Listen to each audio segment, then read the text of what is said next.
The woman I vowed to love and protect was a master of deception. Pauline, with her enchanting smile, was secretly tearing our marriage apart.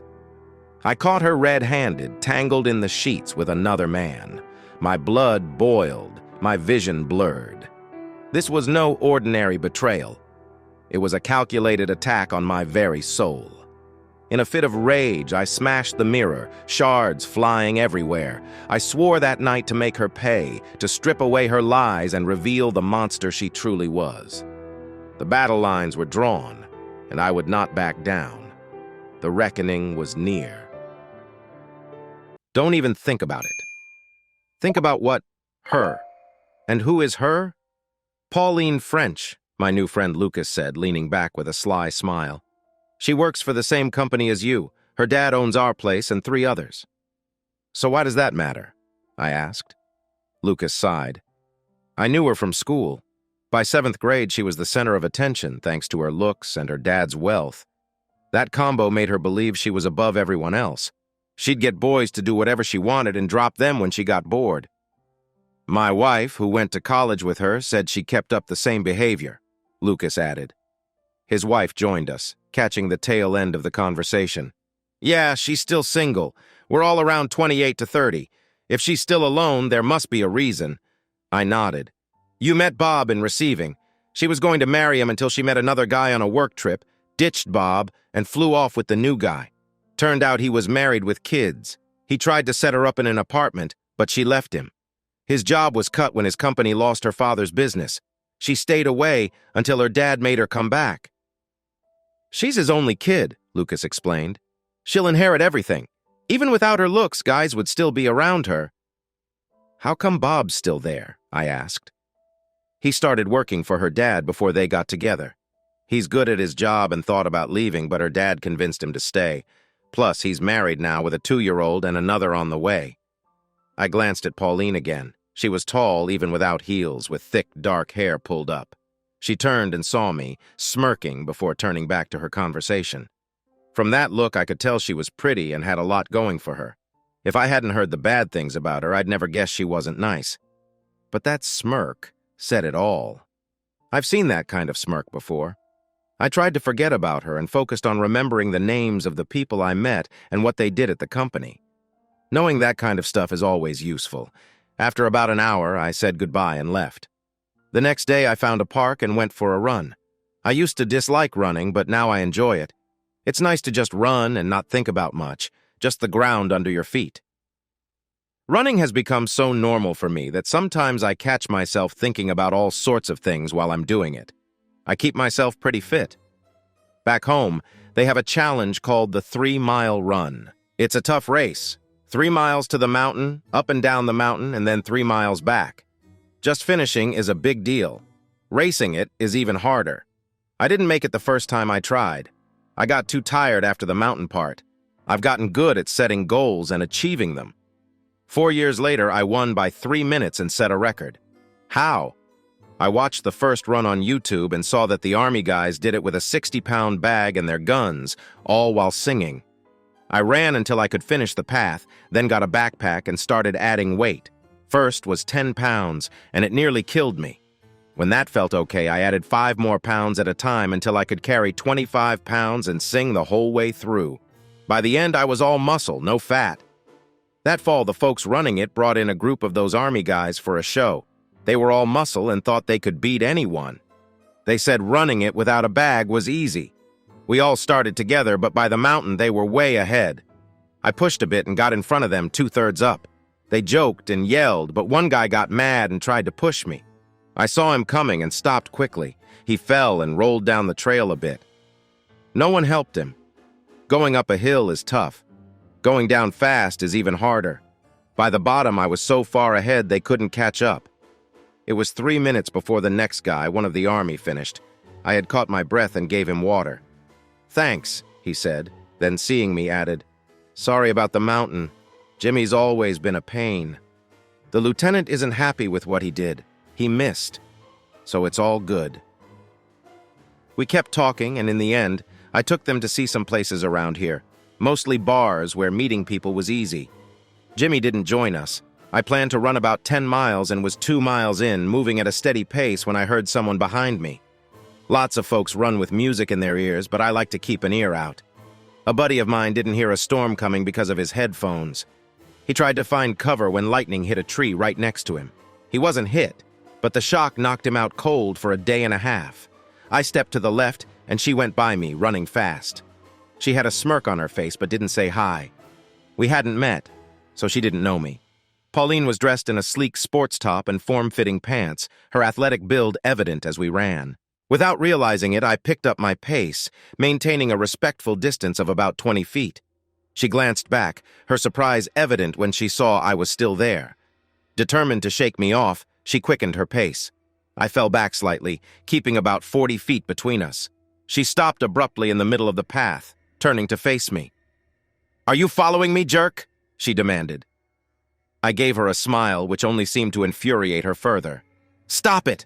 Not happening here. This is the only path on this side." "So if you're running and I'm behind you, that means I'm following you," I explained. "If you don't like it, either run faster or let me go ahead." "You think you can keep up?" she challenged. "I bet a coffee I can. Whoever stops first loses." She took off again, and I kept an easy pace, allowing her to zoom past me. About 500 yards later, she slowed down, realizing I was still keeping up. She glanced back, noticed my steady pace, and stopped at the parking lot after 3 miles. I continued running, completing another round. When I returned, she was waiting on the trail. "You win! Starbucks on 10th and Madison." "Sorry, I've got 3 more miles to go. Maybe another time." I found some extra energy and maintained a brisk pace until I was drenched in sweat. A hand with a towel appeared under my face, and I looked up. "Do you do this every run?" "Most days, long runs on others." She seemed unsure if she believed me. "Still up for coffee?" "Sure," I agreed. After cleaning up and changing my shirt, I was ready. "Where's your car? You can follow me." I didn't drive. My place is close, so I ran here. "All right, I'll drive then." It was a short drive. She ordered a drink laden with whipped cream and syrup, and I wondered how she stayed in shape. She caught my curious look and smiled. "I work out a lot, and I'm lucky with my metabolism." She glanced at my plain coffee with a bit of creamer and smiled back. At first, we didn't say much. Then she asked if I knew who she was, surprised when I did. "How?" "I was at your dad's event last night. Someone pointed you out." "I work for your dad," the smile returned. "Good. You might end up working for me when Dad retires in 5 years. 5 years is a long time, Miss French. I've been moving around since college and don't plan on staying in one place." "Why did you pick this job then?" "Your dad is persuasive, and he wanted me to work for him." "I'm good at that too," she said with a grin. I kept my expression neutral. "That's useful in business, I bet. Thanks for the coffee, Miss French. Maybe I'll see you at work." It felt like I had issued a challenge, and I hoped she wouldn't take it. After dropping me off, she glanced at my building. "Your boss must pay well." I didn't tell her I was staying in a friend's condo for free while they were away. "He does, Miss French. Have a nice day." She watched until I entered the code and went inside, probably to check if I really lived there. Then she left, and I couldn't help but admire her Jaguar F-Type as she drove off. Weeks went by, and I settled into my job. It quickly became apparent that the work wasn't too demanding. I finished my tasks by noon, leaving me with hours to spare. Unable to stand doing nothing, I asked to meet Mr. French. He saw me that afternoon looking puzzled. "Do you like your work?" he asked after some small talk. "No," I replied, surprising him. "Too much?" "The opposite, sir. I'm done by lunchtime. Is there anything else I can do?" He stared in surprise, then laughed. "You're the first to tell me you have too little to do since I started this place. I like that. Let me think on it. Maybe I've got something for you. Check back in a few days. Jason, you were a good pick for us." "Thanks, Mr. French. Have a good one." When I returned, my new assistant Marta looked worried. She had been thrilled when I picked her out of 12 others, not because of her looks, though she did stand out, but because of her spirit and dedication.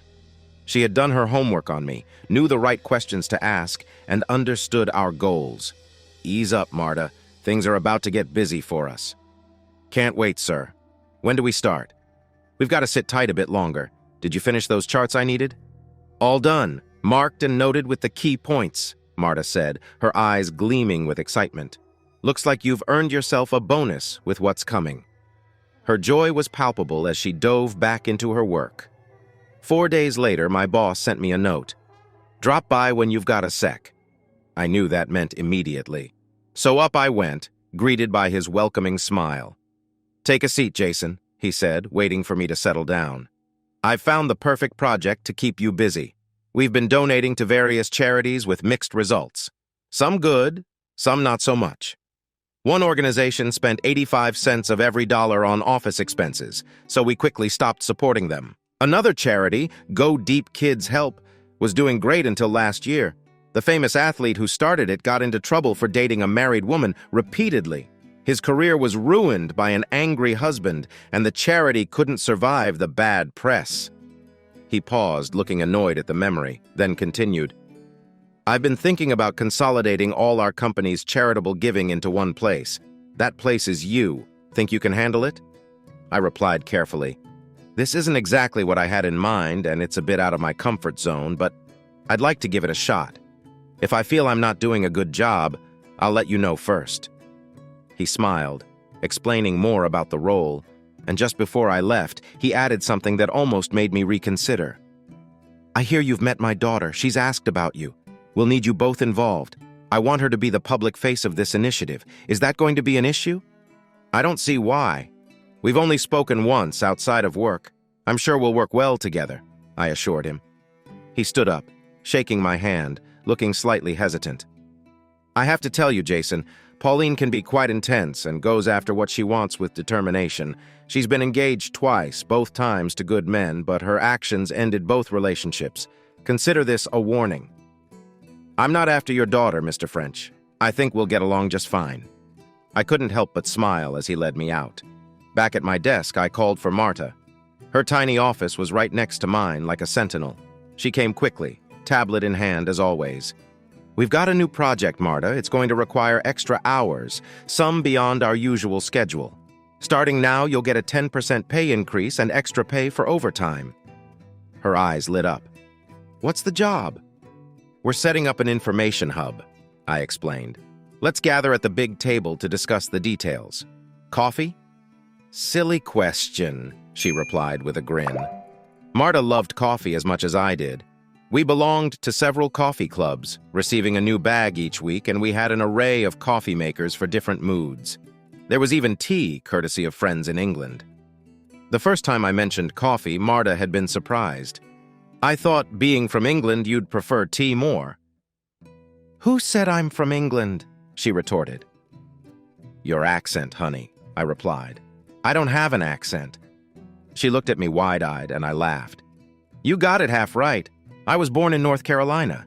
When my dad died when I was 15, my mom took us back to England.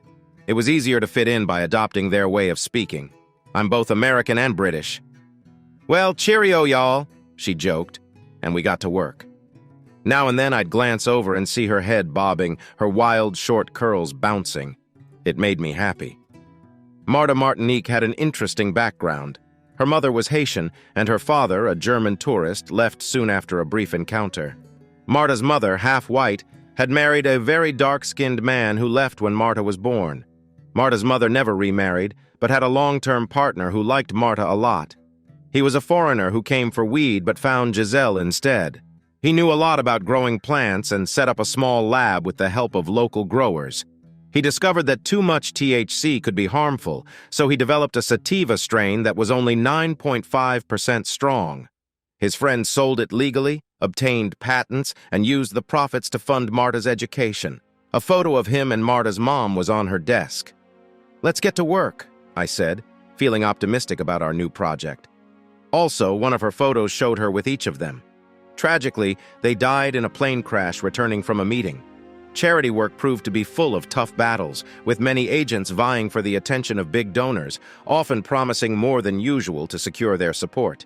They would clash fiercely, competing over donors with wild tactics. Marta and I meticulously reviewed numerous groups before selecting 7. 5 were local, and when they learned about us and what we could offer, their excitement was palpable, like hungry dogs chasing a slow bunny. However, Miss French didn't show up despite being kept in the loop. As these groups grew more eager, I directed them to speak with her since she was the public face of our initiatives. A few days later, I found Marta struggling with someone. "Hold up, you can't just barge in here to see my boss. Do you even know who I am?" she demanded. "I know you're Miss French, so what?" I decided to step in before things escalated. "Thanks, Marta. Miss French, can I help you with something?" She spun around, clearly annoyed at Marta. "What's her deal?" "She's doing her job as my assistant. And you are Miss French." Marta stifled a laugh, and it was obvious. I quickly changed the subject. "So what do you need?" "Get those people off my back. They're overwhelming me." "You've got to handle it, Miss French. Your dad made you the face of his philanthropic work, and you've got to embrace it. Don't worry, our updates will keep you informed. You do read them, right? Maybe you need a better assistant to handle calls and plan your day. Tackle these challenges in your own way. I'm guessing saying no isn't difficult for you." Her face flushed with anger, but then she smiled, a chilling smile like a shark. "Okay, Mr. Halston, you've got a point. Also, one of the groups we chose is having a big party this Saturday night. Just thought you should know. It starts at 8, so a fancy car will pick me up at 7:30. Make sure you have a nice suit. We need to shine at our big show. See you then." Marta watched her leave, her high heels clicking, her figure swaying. What just happened? "I think, dear Marta, that the boss lady wants me to accompany her for the night. How about some tea?" We had tea while Marta looked into the charity event. "Should I get you a fancy suit?" "No need. I have my own.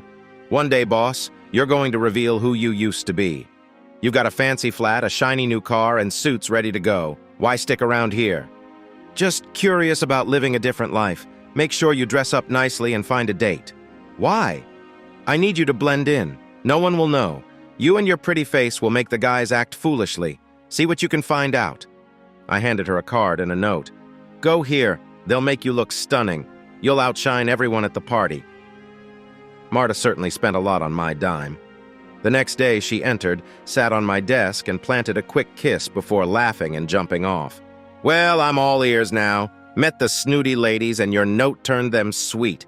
Thanks for the kiss. The dress is perfect. Never had shoes like these or such fancy underthings. Want a peek?" She blushed at my teasing. "More than you know, but let's keep it proper, Miss Marta." She smiled as she left, then turned back. "Sir, Miss French is here. Should I let her in?" She gasped, trying to hide a laugh with a cough. She slammed the door as she left. "Get rid of her." "Why? Because she does her job well. A top 8 is hard to find, and she's the best I've got. What do you want, Miss French?" "I saw the file you have on the CEO and the board. How did you learn all that?" I shrugged. "Got friends in dark places. It's not a pretty story, but the charity does good work if it can keep the top folks in check. Those files will appear on the board's desks on Monday. Let's see what they do then." "Did you get a tux?" "Nope. I'll wear the one I have. Guys can wear the same outfit to events like this. Did you get a new dress?" She took a deep breath. "Yes, I did. We'll make an impact for sure." She started to leave, then stopped. "Have lunch with me?" "Why?" "So we can get to know each other better. We can't look awkward in front of everyone." I smiled. "Okay. When?" "Today, noon at Amaretto." Amaretto was a fancy spot that was hard to book. I hoped the food lived up to its reputation. Marta smiled as I picked up my jacket. "Ever hear about black widow spiders? After they mate, the female kills the male. Watch out for traps, Jason."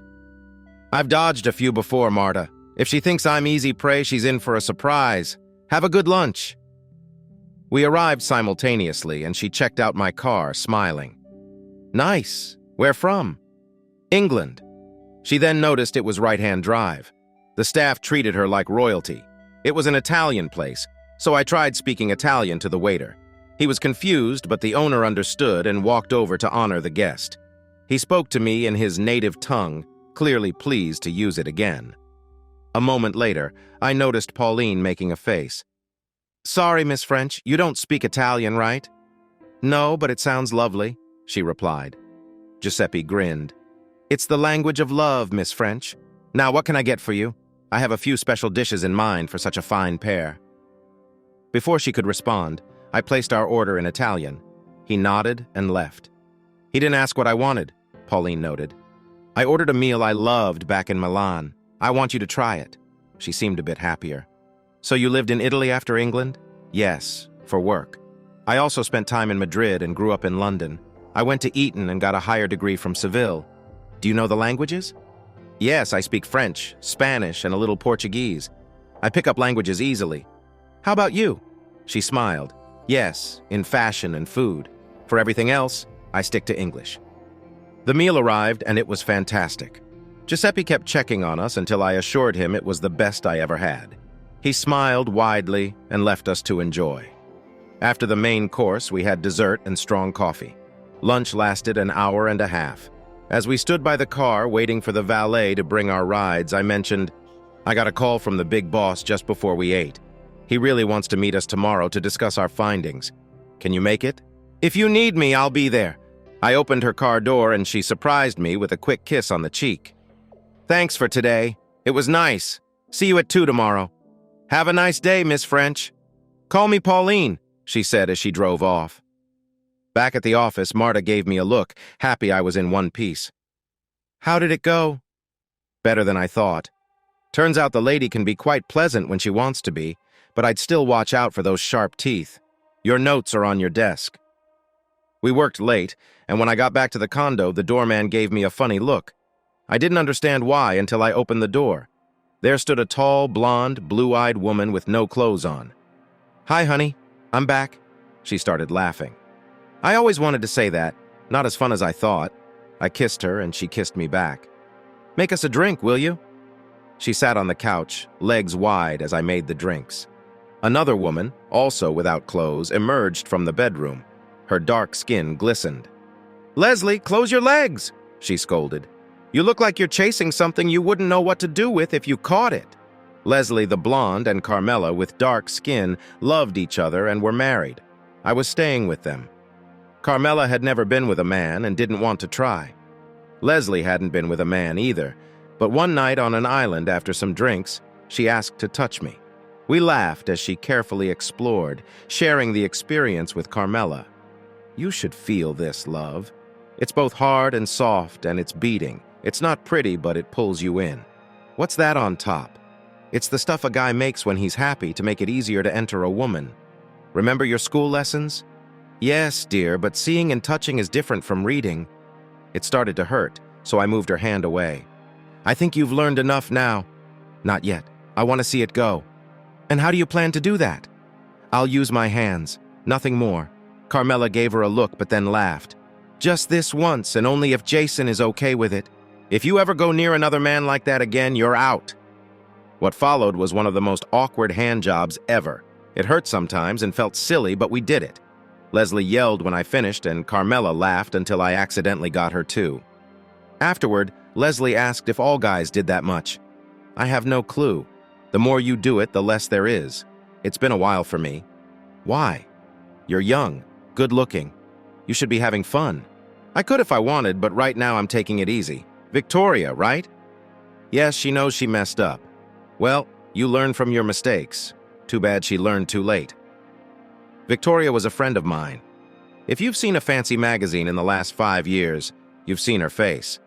I didn't really want to date a model, but she was keen and I went along.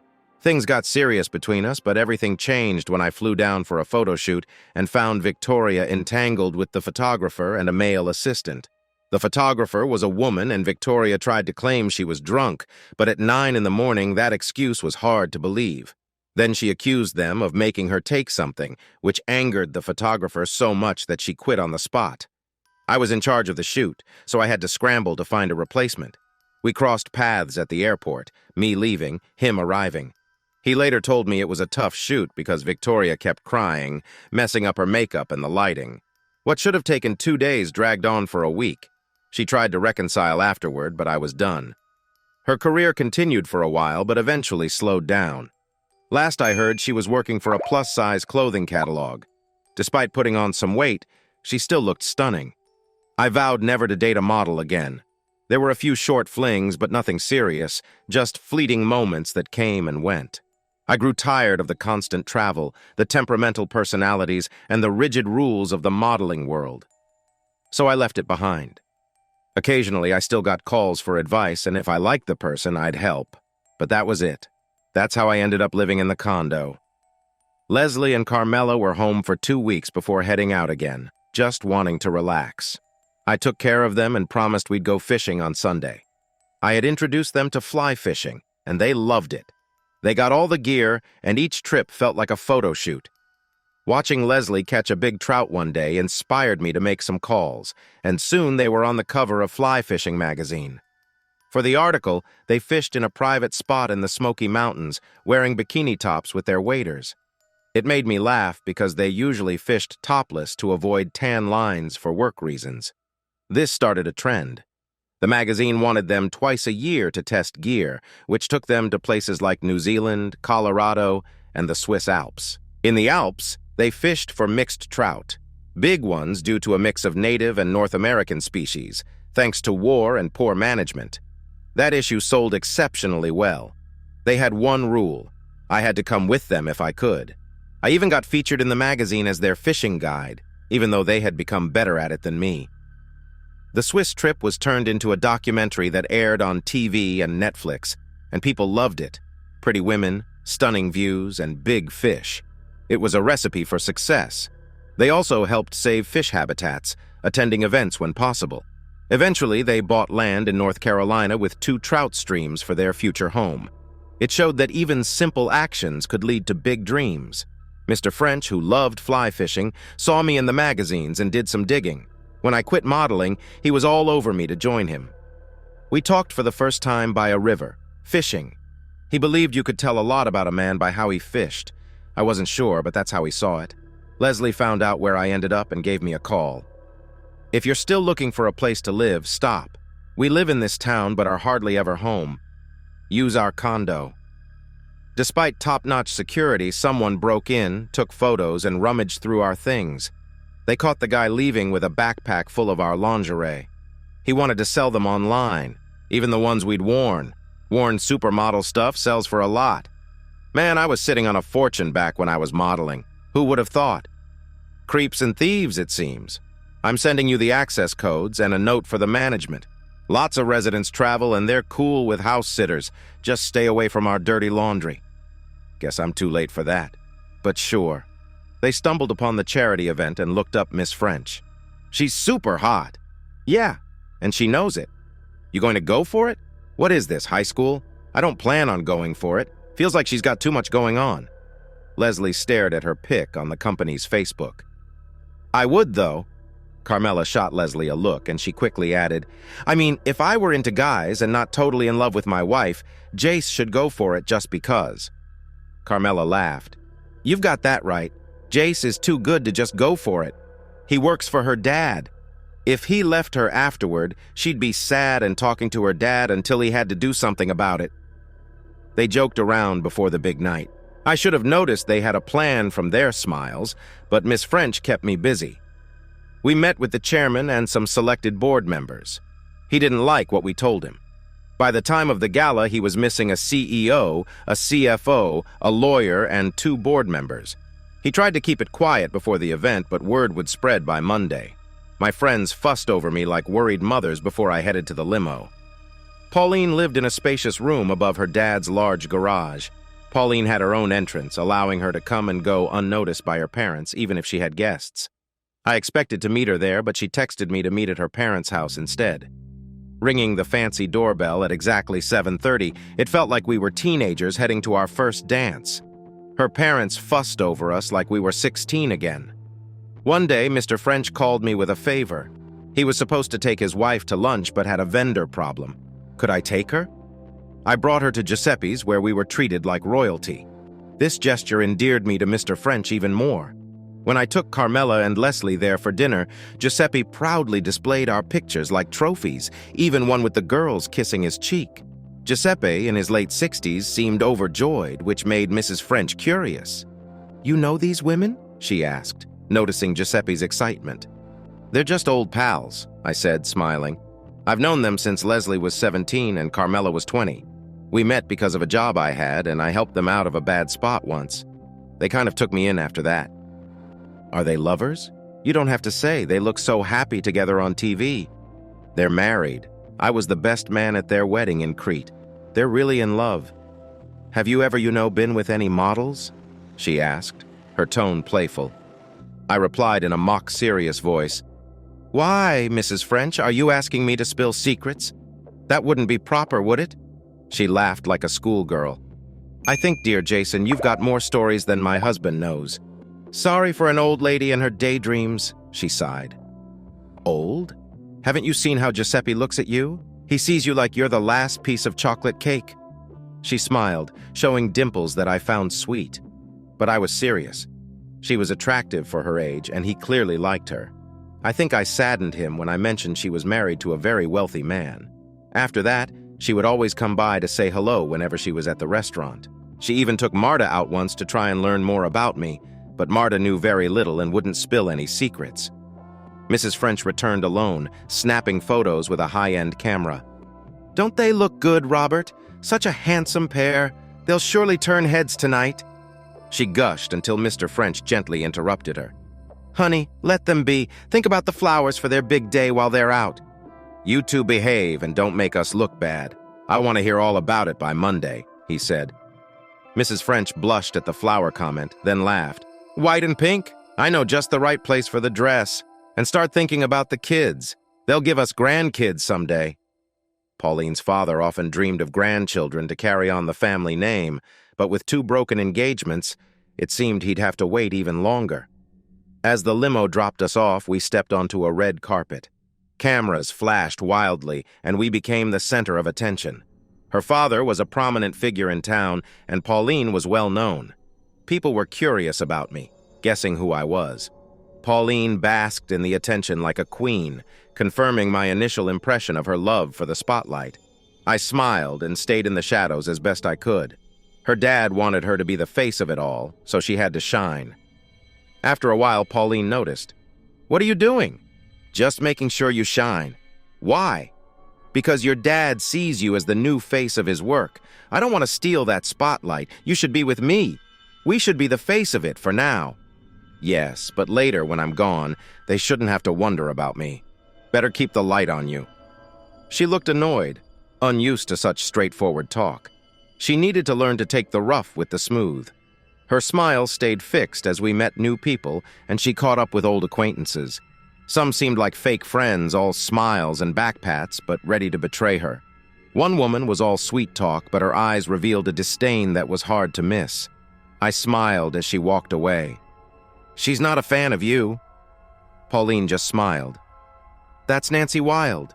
We went to the same schools. I took a boyfriend from her. Well, 2 actually, one in high school and one in college." "Did you really like them, or did you just want to make her mad?" Pauline's cheeks reddened, and I knew Nancy was trying all night to charm me, much to Pauline's growing irritation. "You see what she's doing?" I showed the number Nancy had given me. "Seems like she's out for revenge, but maybe I'm wrong." Pauline wasn't surprised and snatched the card, tearing it up. "She guessed you'd rip it. That's why she gave me 2. I handed her the second card with a smirk. Pauline stormed off, and I headed to the bar with 2 glasses of wine. I found her flirting with a guy. "Found you?" I said, handing her the wine. She froze as I gave her the glass. "Seems you're busy." I decided to mingle, but I hadn't moved far when Leslie appeared, grabbing my arm and planting a kiss on my cheek. Then Carmela grabbed my other arm. They were dazzling, outshining everyone else like stars in the night. People looked on, amazed. "We've been watching," Leslie said. "She's really pretty. Look how she's trying to make you jealous. So high school, isn't it? Are you really into her?" "I'm not sure," I replied.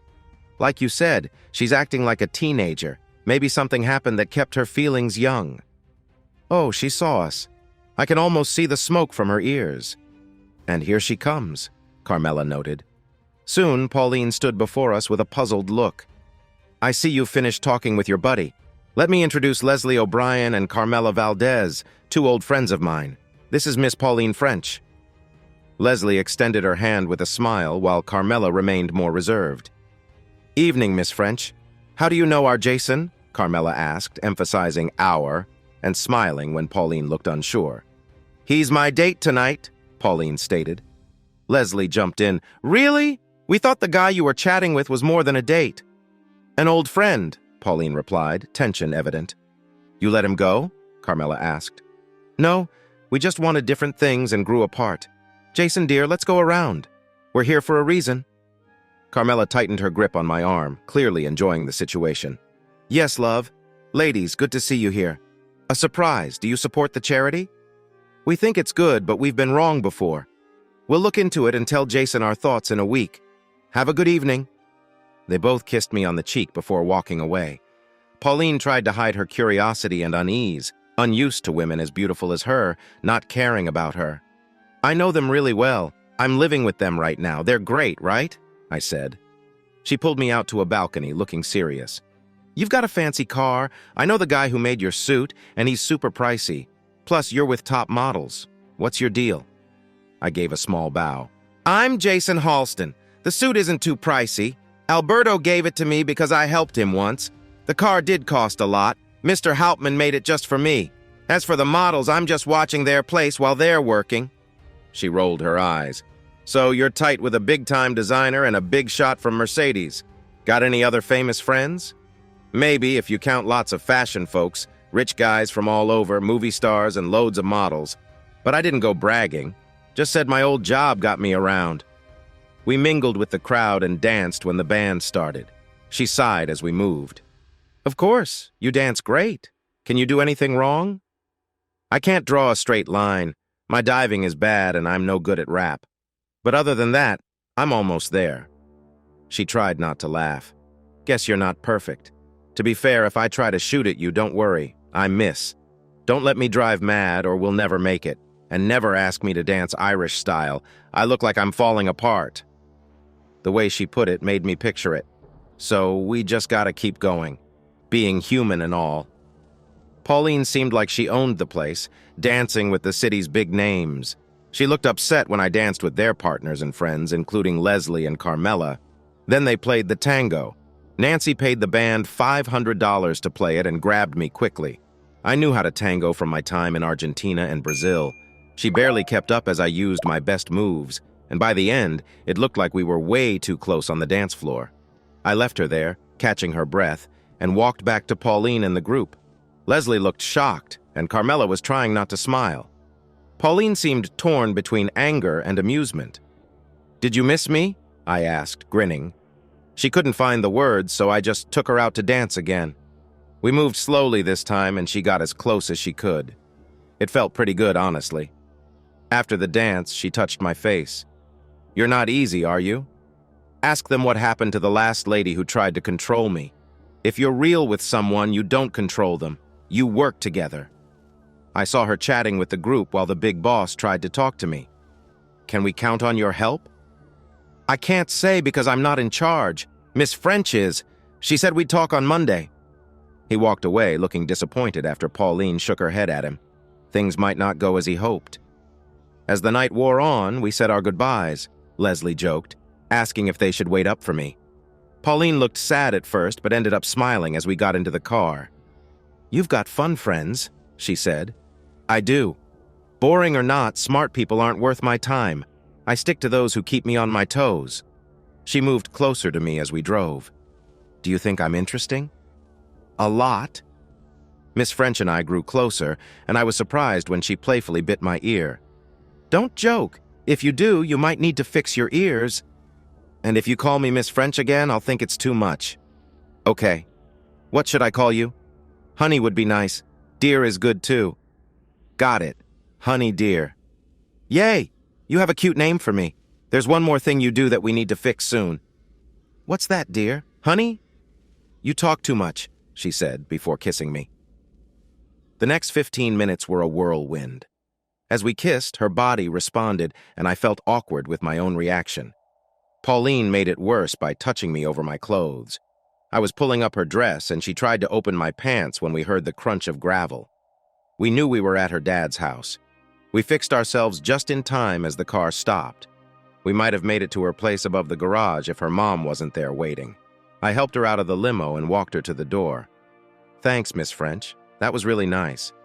It sure was, Mr. Halston. Let's do this again soon, she replied with a smile. Her mom looked at me, then smiled warmly. I kissed them both goodnight and drove home. When I got there, I saw Leslie and Carmela in robes, sipping wine. They looked at me and burst out laughing. "Why?" I asked. "Go look in the mirror." It turned out Pauline's lipstick was bright and easy to see on my lips and cheek. No wonder her mom laughed. Now I got the joke. "Did you kiss her? She got any secret moves?" Leslie asked. "Just a kiss, Les. That's all." "Really? She seemed like she wanted more at the dance. Why didn't you go for it?" I glanced at Carmela, who just smiled. "I think she watches too many romance movies. Sure, she's hot and probably knows how to play, but something felt off. Can't say what without knowing her better. She's lived quite a life." I shared what I knew about Pauline's past, including the drama with guys and how she always looked for the next win.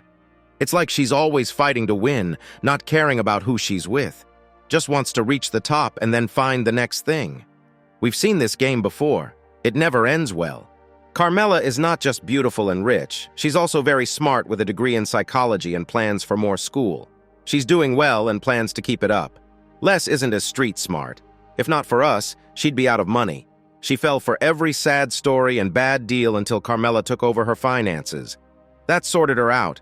Her money wasn't as big as Carmela's, but she had enough to live well for life. Carmela gives her $10,000 a month to spend, which sounds a lot, but not to her. Les is often out of cash before the month ends. "I think you got a point. Her old schoolmates told me to watch out. I see it sometimes. I might date her. She's almost as good-looking as you both, but just for fun and for the sex." "Yes, Leslie, for the sex. That's the fun bit."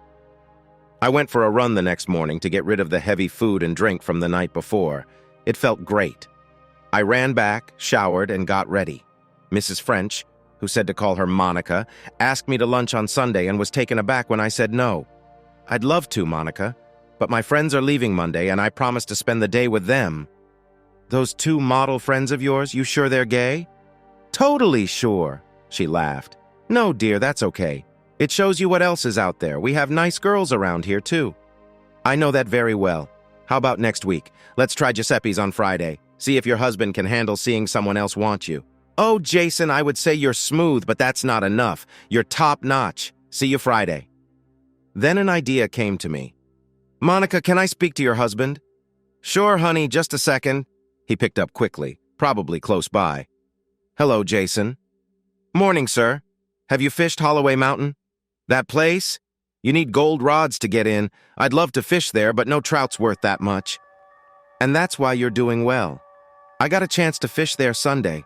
Want to come? It's free. My friends would like trying to fish with someone new. They get mad at me. I guess it's because I joke too much. I make fun of their serious fishing mood and it bugs them." "Really? When we hang up, I'm going to tell Monica she should have had you. What time are we meeting?" "We got to be at the place by 6 to fish a lot. Can you make it?" "Oh, and Monica has some funny plans for me. Stuff that.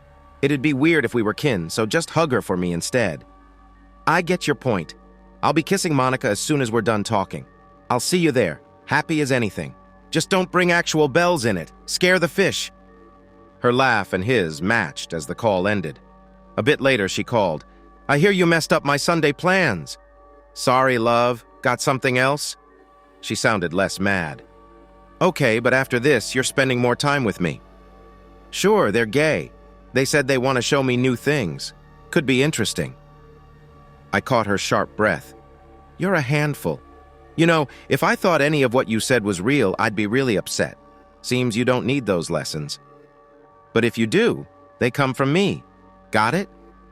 You don't have me." Her laugh continued, and when she finally calmed down, she teased, "Keep thinking that. It makes it more fun." "Sure, love." "Good. See you Monday."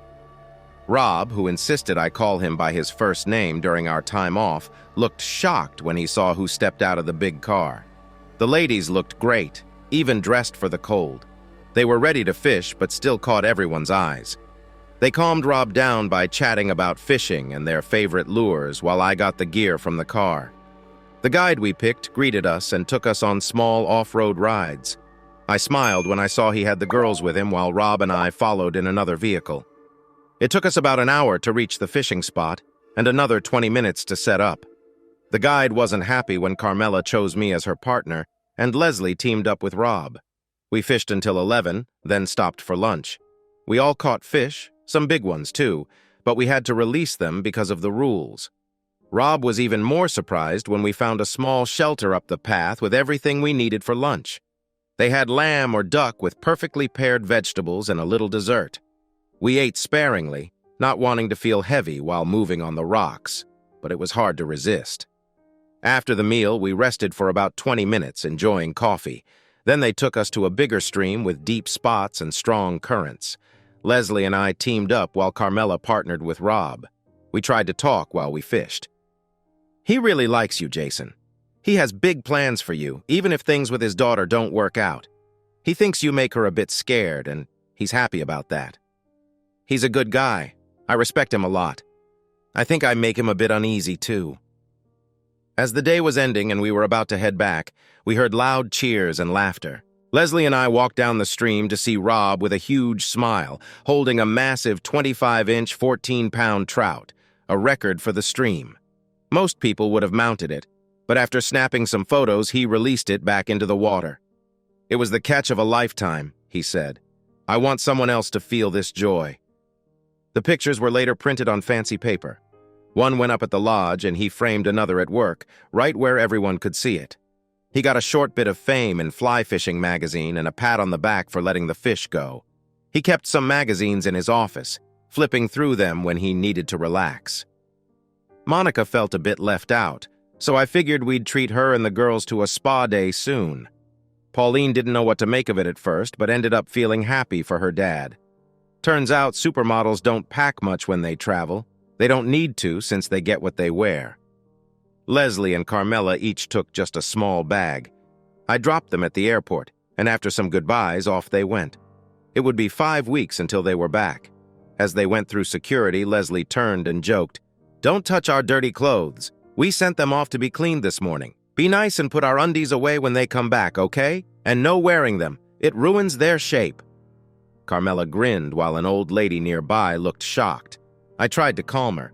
"Trust me, madam, I don't wear their stuff. It's too tight and mine are way nicer. Have a good trip." Marta and I had a chat on Monday. She said I looked good and I just smiled. "I'm glad I wasn't your date. I can kind of fight, but facing a crowd alone, no way." She blushed a bit and laughed. "I had a blast. Mark was just a buddy, but when I asked him, he thought it was more. In the end, he was let down. Still, I got asked for my number a bunch. Gave it to 3 guys who seemed cool. I've got a date Friday and another Sunday. The third guy's out of town, but we plan to hang out later. Enough about me. How was your night with the princess?" "It was better than I thought. There might be something real under her royal act, but I'm still deciding. Did you hear anything juicy?" She looked concerned there might be trouble brewing. I spoke to the less important folks, and they were all a bit upset. I chatted with a young accountant who hinted they might get checked out soon. He had a few drinks, and right after he spoke, someone pulled him away. That lines up with what I found. I think we should find a different charity. That's why you're the boss. Marta was surprised when I brought her to meet Paul Mortensen later that day. Pauline didn't like that she was there, but by the end they were getting along. Pauline and I made a deal and called the chairman. I thought it might be best if I took the lead. Why? You still have to stay here, and he wasn't involved in the mess that happened below.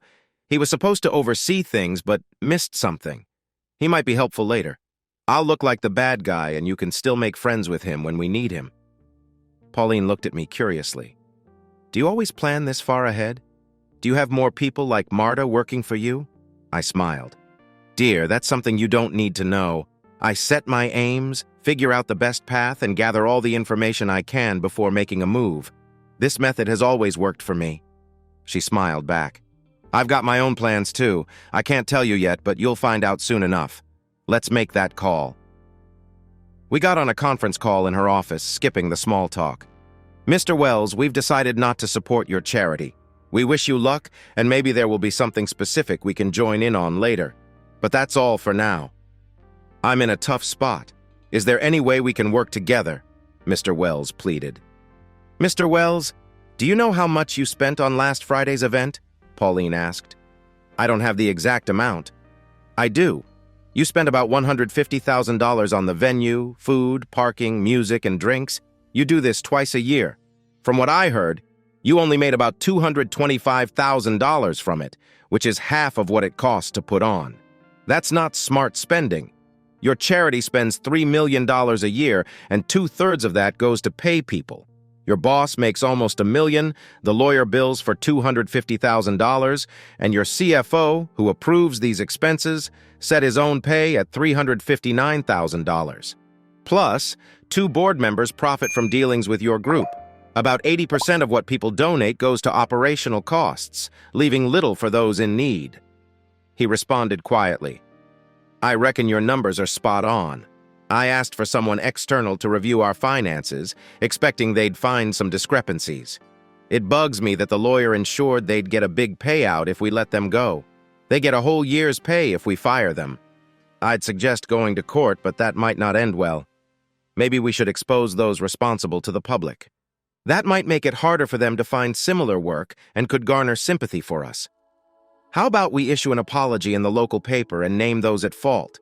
Let's fix things up and check back in a year. After the call, Pauline looked at me. Think he'll listen? He'll get a lot of advice and maybe talk to a lawyer, but he's got to do something as we suggested, or the charity won't survive. We brainstormed about what good things to do next. Marta had an idea. You could help with reading and writing programs here and abroad. You'd be shocked at how many people can't do either. I didn't learn until I was 9 when my mom brought us to the U.S. It doesn't cost much and is well regarded. Pauline nodded, liking the idea, and asked Marta to dig into it. We've got more to check out too. If there's going to be an event, Jason thinks you should go. Marta couldn't hide her smile as she left. I think she liked Miss French a lot more now. I wasn't thinking clearly when I spoke up. Miss French, She jumped across the table and grabbed my head. I thought she was going to kiss me, but instead she bit my ear hard. Why did you do that? I don't think you forget things easily. We need a rule. Every time you don't call me by my name, it's either a bite or 3 kisses. Your pick. But it's going to happen. No backtalk. I waited a bit before answering. Yes, dear. That's better, and try to be a bit sweet now and then. Got it, honey, love, baby. I'll think up more. Now back to work. We got up and she had another rule. When it's just us, you have to kiss me hello and goodbye. I think I might need a guide. I'll make one. Learn it. There will be quizzes. Yes, love that. She gave me another kiss and a playful push out the door. Off to work. Make my dad some cash. See you Friday. Friday. If I could get to you, I'd bite. Yes, Friday. Did you think I'd let you take my folks out without me? You might mess up and say we're not serious, and I'd have to fix it. Marta was swamped with plans and hardly saw me when I came back in. I sat down, staring outside, smiling. Miss French was soon to learn that making me do something I didn't like was almost as hard as trying to control wild, mad cats. I dressed up for it, after all. It was for the boss and his lady. I had to play nice, so I picked out a suit I got in London right before I left home. I hadn't worn it yet. We met up at the eatery. Giuseppe rushed to Monica before he spotted Rob and turned away. Pauline was wearing a simple yet elegant black dress that looked both neat and a bit daring. I knew who made it. In fact, I remembered seeing Leslie in that same dress at a photo shoot. You look great, Miss Pauline. Really nice. Monica stood smiling while Rob suggested we head to our table. It was a special table for very important people. We chatted about the usual things, and I mentioned how much I liked the dish we were eating, but there was a small place in Milan that was even better. I'd really like to try it, Pauline said. Maybe one day I'll take you there for lunch. Her eyes lit up, revealing the same adorable dimples her mother had. Okay, it's a plan. Rob attempted to talk about our fishing trip, but Monica quickly intervened. Honey, if you bring up fish one more time tonight, you'll be sleeping with them instead. So that's where Pauline got her sharp wit. He quickly changed the topic, bringing up a charity project. Every idea so far hadn't been promising, but when Pauline mentioned a literacy project, Rob was impressed and praised her. Pauline was honest and credited Marta with the idea. We were really enjoying ourselves, sipping coffee and chatting, when things took a turn. One of Pauline's ex-boyfriends was at the same restaurant, and when he saw her laughing with her family and a new guy, he became visibly angry. Pauline gasped when she spotted him stumbling toward us, clearly drunk but still coherent enough to speak. Hey, you! I see there's a new guy you're tricking. How long till you dump him? A week? A month until he loves you so you can leave him sad? You're mean, but you know it, right? You'll just leave a trail of sad people and end up alone." He wasn't shouting, but people started to look our way. I quickly stood up and moved beside him. "Hands up, man. Please calm down. Go back to your table. Miss French doesn't want you here." He glared at me, his anger intensifying. He opened his mouth to retort, but I shoved my left hand in, pushing hard. He choked and gagged, and I pushed him away from our table. Giuseppe and 2 servers quickly intervened, throwing him outside. He threw up on the spot, then passed out. Giuseppe called the cops, worried about the scene hurting his business. The ex's date was in tears, and Giuseppe arranged a ride home for her. We were just finishing up, so we left, seeing her get into the car while he lay on the ground. Before we knew it, Pauline walked over and stepped on his groin with her sharp heel. Even from a distance, you could hear his squeal. I took her by the arm and handed her my handkerchief for her tears. "I'm sorry our night ended like this." Rob gave me a firm handshake while Monica planted soft kisses on my face. Without needing to ask, I took Pauline to the condo. I gave her a drink to help her relax, and we chatted.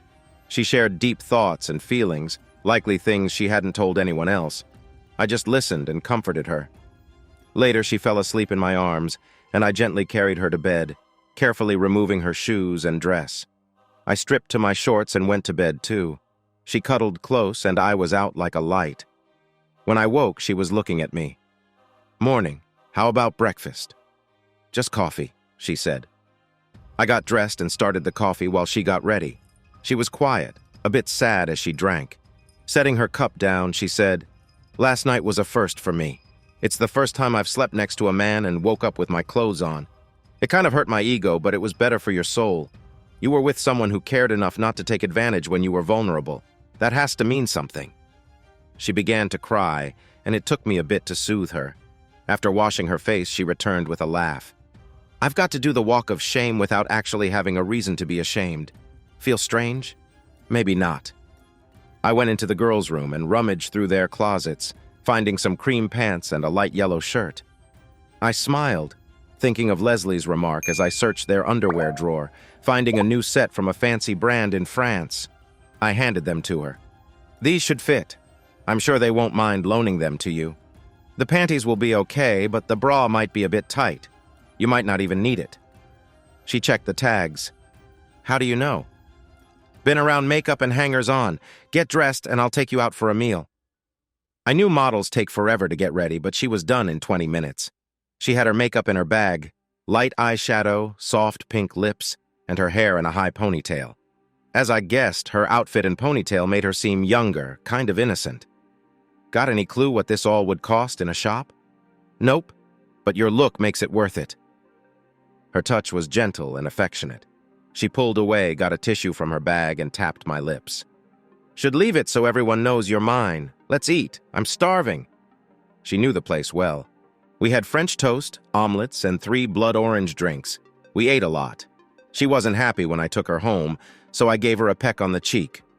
"Sleep. Big day tomorrow. Wear jeans or something comfy and no high heels. We'll be outside all day. I'll be here at 7. If you're not ready, I'm leaving without you. Got it?" Pauline tried to hide her smile, but couldn't. I waved as she hurried to her place, thinking she might be upset we didn't spend the night together. She was waiting as I drove up in the Range Rover, a rare sight. She hopped in, silent and curious. As we hit the road, she finally asked, "What's that about?" "Nothing, dear," I replied, though I couldn't hide my grin. When we arrived at Holloway Mountain, she looked puzzled. "Why are we here?" "I thought we could fish a bit and hang out. If you don't like it, there's a spa here. You might enjoy that." She considered it. "I'll hang with you in the morning, but if it's not fun, I'm hitting the spa." "Deal. Let's get some food first." The spa's diner was top-notch, possibly even better than its 4 Michelin stars suggested. We both opted for small meals, knowing we wanted to save room for the day's activities. Chastity, our guide, was there to show us how to fish. I thought Pauline might appreciate having another woman around. Initially, Pauline seemed tense, but when I asked Chastity about her baby, she relaxed. Chastity showed her how to gear up and use the rod. When Pauline saw me recording her with my phone, she asked, "What's that for?" Gotta show your dad. He said he'd fire me if I didn't try not to fall in. We were at Novice Creek, a gentle spot. Pauline took it seriously, trying hard to get it right. Chastity had to remind her to relax, assuring her she'd do better if she wasn't so stiff. Catching her first fish, a small rainbow trout, made Pauline ecstatic. She laughed and cheered as if it were the biggest catch ever. I took plenty of photos. Chastity then taught her how to unhook and release the fish. Pauline handled it gently, surprising me by almost skipping lunch because she was having so much fun. "Catch any?" she asked me. "Nope, sweetie. This morning was for you to have fun. I might try some fishing after we eat, but I was here to see you enjoy yourself." I showed her the best moments of the morning, and she beamed all over again. Chastity walked into the dining room, ringing a bell. "Folks, we have a newcomer. Pauline French caught her first fish. She's one of us now." The room, filled with TVs for weekend sports, showed her catching the fish. Her smile was radiant, and everyone clapped, congratulating her. She couldn't stop talking about it on the way to the next fishing spot. "Can you believe a big judge gave me a fist bump and cheered for me? So that's what he's up to. Always wondered." You're not amazed by those folks? Not really. Here at the lodge, we forget about work stuff. Sure, they make friends, but they come to relax. For the fish, the spa, the pool, tennis, maybe golf.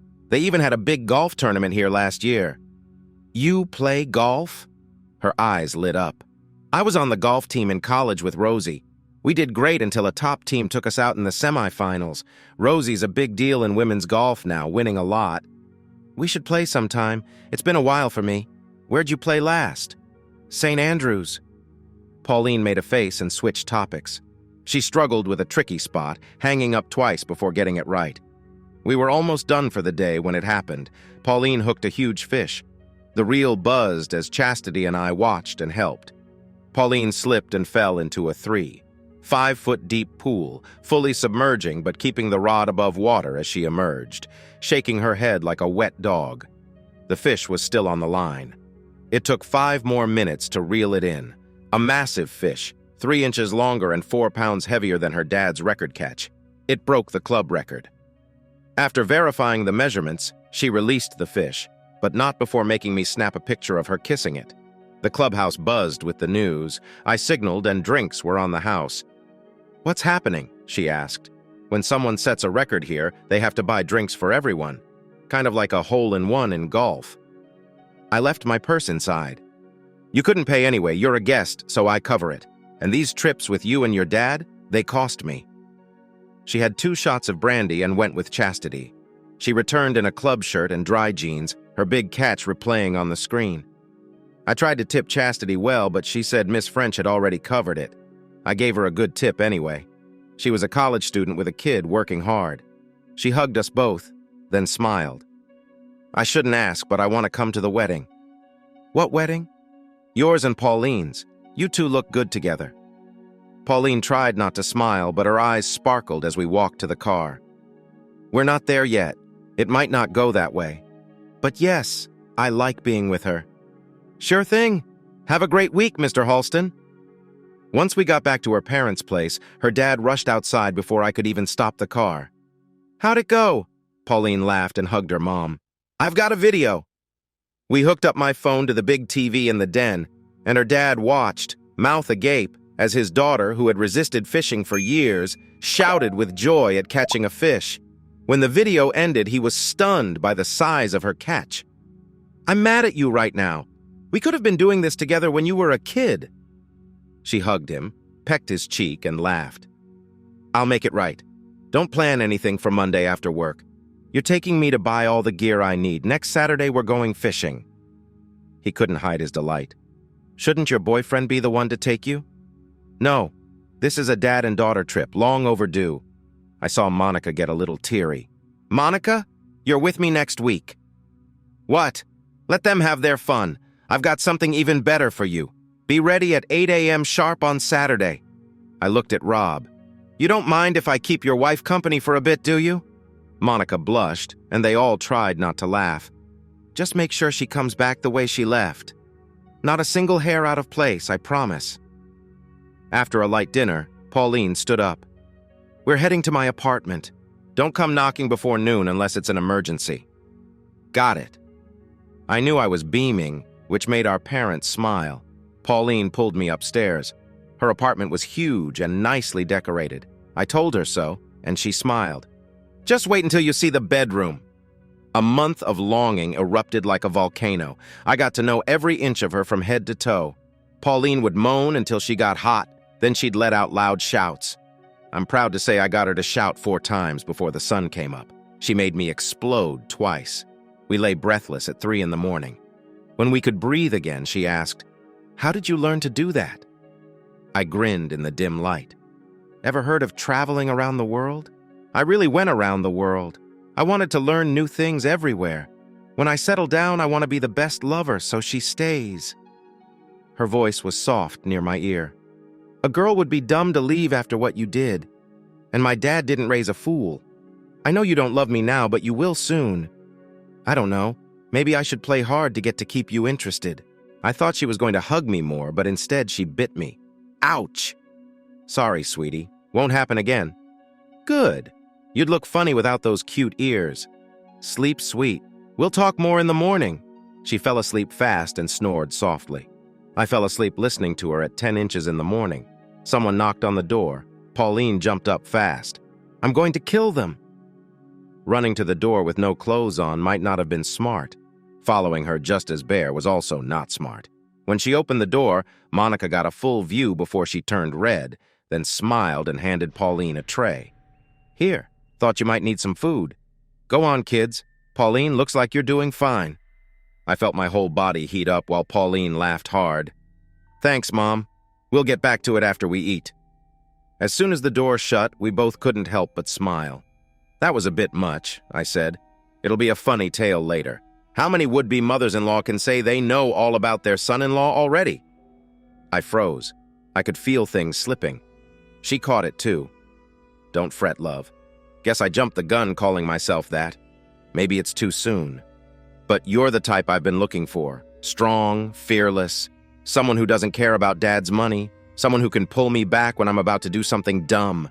And boy, have I made some dumb moves. I started to grab my stuff while talking. We've only known each other for a month. I'm not even sure about us, let alone thinking of forever. Seems your head's got a bit too full because of all that money and power, Miss French. Time for me to go. Wait, don't go. Please stay. I think it's better if I leave. Have a good day, Miss French. Come Monday, Rob called me to his office. I should let you go. My girl's been upset all weekend because of you. Then he smiled. But between us, good on you. Pauline's had guys wrapped around her finger since she was young. She needed to learn you can't always get what you want. Plus, you've been good for her. Her mom and I have noticed a change in her. To me, you seem like you could be a solid son-in-law. Not my call, but I'd rest easy knowing you were there for her. I'll try and keep out of it. And I'll talk to Monica too, though she's already dreaming up nursery rooms. Be careful, son. She's got her sights on you. All I ask is if things don't go well, be kind about it. Understood, sir. All right then. Off you go. Marta picked up on how I was feeling right away. If Miss French calls, let me know, but don't let her talk to me. If she says she's coming here, warn me so I can leave. You might think I'm avoiding her, and you're right. I'm not running away, I'm just scared. If she confronts me now, she might hit the wrong nerve, and that would be bad for both of us. I can't let that happen. I just need some time before we talk again. Marta's eyes widened at this new side of me. I kept my voice calm, not speaking ill of anyone, but she knew I meant every word. She smiled broadly. Got it, boss. Love's crazy. I wouldn't know. If I figure it out, I'll tell you all about it. It might take forever. Her smile lingered as she returned to her desk. At noon, Marta popped in. Food. What you mean is you're hungry and want me to take you somewhere nice. Let's go. She almost sat in the driver's seat before remembering. If she ends up liking it, you can have the car, I said. Do you even drive? She asked, getting comfy in the seat, playing with the buttons until everything was just how she liked it. No, but if I had this, I'd learn. I found a tiny Creole place once while driving around, getting to know the new area. It was plain, no fancy lights or attentive waiters. You ordered at the counter and chose from what they had that day. If eating in, an old waitress would show you to your seat, usually with someone already there. The first time I looked at her, she just grinned. No room for solo diners. Share a table or take it to go. I started enjoying meeting new people this way. Some worked in the building, others were helpers or desk workers.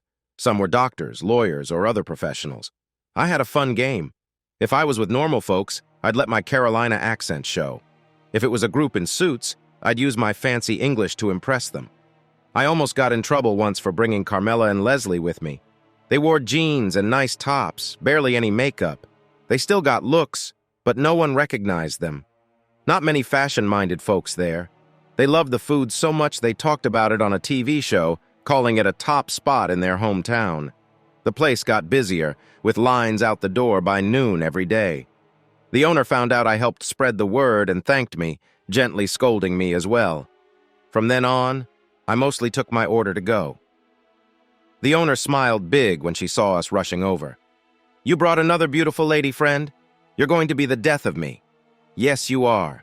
She was all smiles, and Marta shocked her by speaking in Haitian Creole.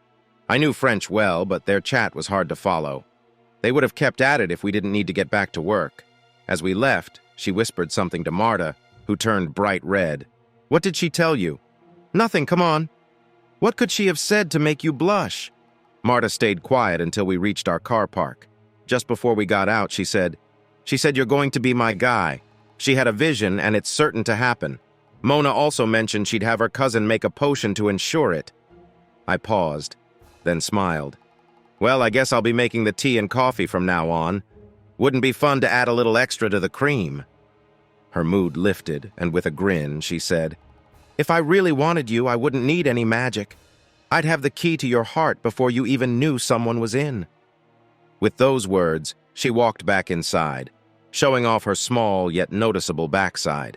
I followed, wondering if this was all worth it. Days passed. I caught Marta whispering a few times, and on the third day she came to my office. "Lunchtime. You're eating at Amaretto with someone else? Please do this. It's driving me mad.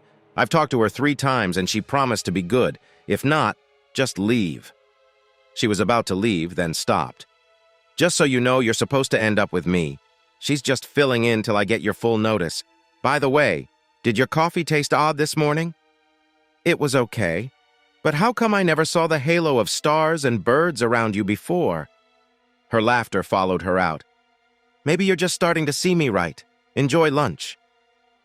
Lunch was, in one word, stiff. I stood when Pauline arrived and helped her sit. I had a great tea. She went for wine. She began to speak, but I cut her off. "Not now. Let's eat first, then talk. Let's not spoil the meal." We ate mostly in silence, and after coffee and dessert, she asked, "Can we talk now?" "If so, sorry, I've always pushed too hard. Always got what I wanted and never thought you wouldn't go along." "That's where we're different, Miss French. You've always got what you wanted until you didn't want it anymore. I know about your past, including your 2 broken engagements. You might not believe it, but not everyone's a fan of yours. Folks have warned me to steer clear of you." She seemed taken aback, as if she'd never heard such bluntness before. Her face showed her shock, and soon tears began to fall. When I took her hand and gave her a smile, she looked even more confused. "But I do like being around you when you're not acting too high and mighty. You're smart and, let's just say, very fun to be with. Those are qualities I appreciate." I paused, then continued. "Let me share a bit about me. I'm straightforward. If you ask me something, I'll give you the real answer, even if it's not what you want to hear. My past was full of drama, but that's behind me now. If you can just relax and let things happen, I'd like to see where this goes. But just so you know, Miss French, any playing around and it's over. And if you ever want to leave for someone else, tell me first. Got it?" She hugged me tight, the smirk back on her face. "I don't think that'll ever be a problem. How about we go dancing on Friday? Saturday won't work since I've got an early start Sunday for a stream. Your dad's been happy all week. I hope it's everything he's wanted." She went quiet. "I always regret not fishing with him when I was younger. Even if it's not as good as last time, we'll make memories." "That's great. You'll have to fill me in on Monday during our meeting. I'll tell you every little detail. I might even have pictures." I was still smiling when I got back to work. Marta seemed a bit put off, but her smile returned over tea. She started to tease a bit. Jason, Junior, and Maria. Sorry, what? Jason, Junior, and Maria. Those will be the names for our first 2 kids. I wasn't sure if she was joking. The first 2? How many kids do we plan on having? We'll keep going until you say we're done. I think 4 kids sounds good, but 5 might be even better. I looked at Marta and couldn't help but smile. She was really short and so light. Thinking of her carrying a baby made me happy. I'm okay with 2. We'll talk about the rest later. Her smile was bright. No, we're not going to talk about it. The only reason we'd stop is if we stopped being close. And after you get to know me better, that's not happening. Now back to work. You're shining brighter. She turned, smiling. I know I gave you more boost. Pauline chose the place, a fancy old dance hall with a big band. The light was soft, with small lamps on each table. A young girl in a cute outfit walked around with a big tray. I hadn't seen anyone smoking, so when she came over, I was surprised to see her tray had fresh flowers. I picked a red rose and placed it in a vase on our table. I didn't ask how much it cost. This place was so fancy that talking about money seemed rude. I likely gave her more than expected for the flower and then asked, "Whose idea was this?" The girl was young and her outfit was both pretty and modest. "It was mine," she said with a smile. "My uncle owns this place and said I could wait tables, but I suggested this instead and he liked it. He doesn't pay me, but I keep all the money I make. I work 3 nights a week and earn more than many with steady jobs. It's great for my college costs." "You must be studying business," Pauline said, holding the rose. "Marketing and small business," she replied, moving on to help another guest. By the night's end, we had 6 roses on our table. She packed them for us as we left. We shared a bottle of good champagne. My mom knew the owners well. We danced a lot. The band played all kinds of tunes, from slow dances to lively steps. We knew some and guessed the rest, laughing when we goofed up. They had a singer who I thought didn't get enough chances to shine. Her voice was amazing, and she gave every song her all. Pauline came home with me that night. It was a softer lovemaking than before, but still great. I found out what she liked. Turns out licking her ankles and back and gently biting her got her going. Afterward, she cried a bit as she fell asleep in my arms. Later, things got passionate again. The bed barely held up. The next morning, after 2 showers, we were finally clean. "What do you want to do tonight?" "Sleep," I said, smiling. "We both need to get up early, so let's hit the sack soon. I want you to stay again. If that's cool, we can grab your things later. And by early, I mean really for sleep. Then let's make it an 8 o'clock bedtime, but not for sleeping." I was thinking maybe 7. We dodged her mom and dad when she went to grab her stuff. She shot her dad a text saying she'd be ready by 6, and we left. We spent the day having fun, seeing an early movie, and then looking at shop windows in the fancy mall where the movie was. She was staring into a store, smiling when her smile just stopped. I looked to see a man, a woman with a big belly, and a little kid. Their eyes met for a second, then moved away. When I looked closer, I realized who it was: Bob, her first love, and his family. A few days before, Bob had come to see me. I sort of knew who he was, but not really. "Call me Bob," he said. We got to talking. Marta made him a coffee and we were alone. He dove right in. "Not sure if you know me. I'm in charge of getting supplies here, but soon I'll be overseeing all our locations," he said with a satisfied smile. I congratulated him, and then he shared why he had come to see me. "I used to be with your girl. We were tight in high school and college, but she could be a bit wild. One minute she was all over you, the next she was gone. The last time I thought we were solid and making big plans. Then she gets back from a trip, tells me she's found the one, and leaves. You might know the rest." He paused, clearly uncomfortable. "I didn't really want to talk to you, but her dad asked me. He's solid, and I owe him. But this is weird for me." He shrugged. "Maybe she's different now. If things get serious like Rob wants, just be careful. She can be great, really loving when she feels like it." After he left, I sat there thinking. It seemed like everyone, from her dad on down, thought she'd end up hurting me. And then, there he was, standing in front of us. "Hey, Jason. Pauline. Jason, you haven't met my wife yet?" He introduced his wife and child, touching her belly gently. And this is Emma, waiting to show up. She'll be here pretty soon." His wife laughed. "He keeps saying that, but really, I've got 6 to 7 weeks left. If it's like our first kid, it'll feel like forever." They didn't stay long. Pauline didn't say much. Over coffee, she opened up. "I kind of fell for him hard back in my teen years and through college. When things got serious, I was so happy. We were close to getting married when I went on a work trip. I guess it was just desire that took over when I met Jameson. He looked good, was easy to talk to, and had a great body. Part of me knew he only wanted a fling, but I went for it. He ended up staying with me until I left to go home. Later, I found out his wife, who was pregnant, was away, and that's why he could stay." She paused, a tear on her cheek. "I can't forget Bob's face when I ended things. I think he felt sad and kind of knew it was coming. He told me he always had a feeling it wouldn't last. That stung. When I got back and said I loved Jameson, he freaked out. So he told me he was weird and wanted to set up a cozy spot for us so he could see me when he got a chance.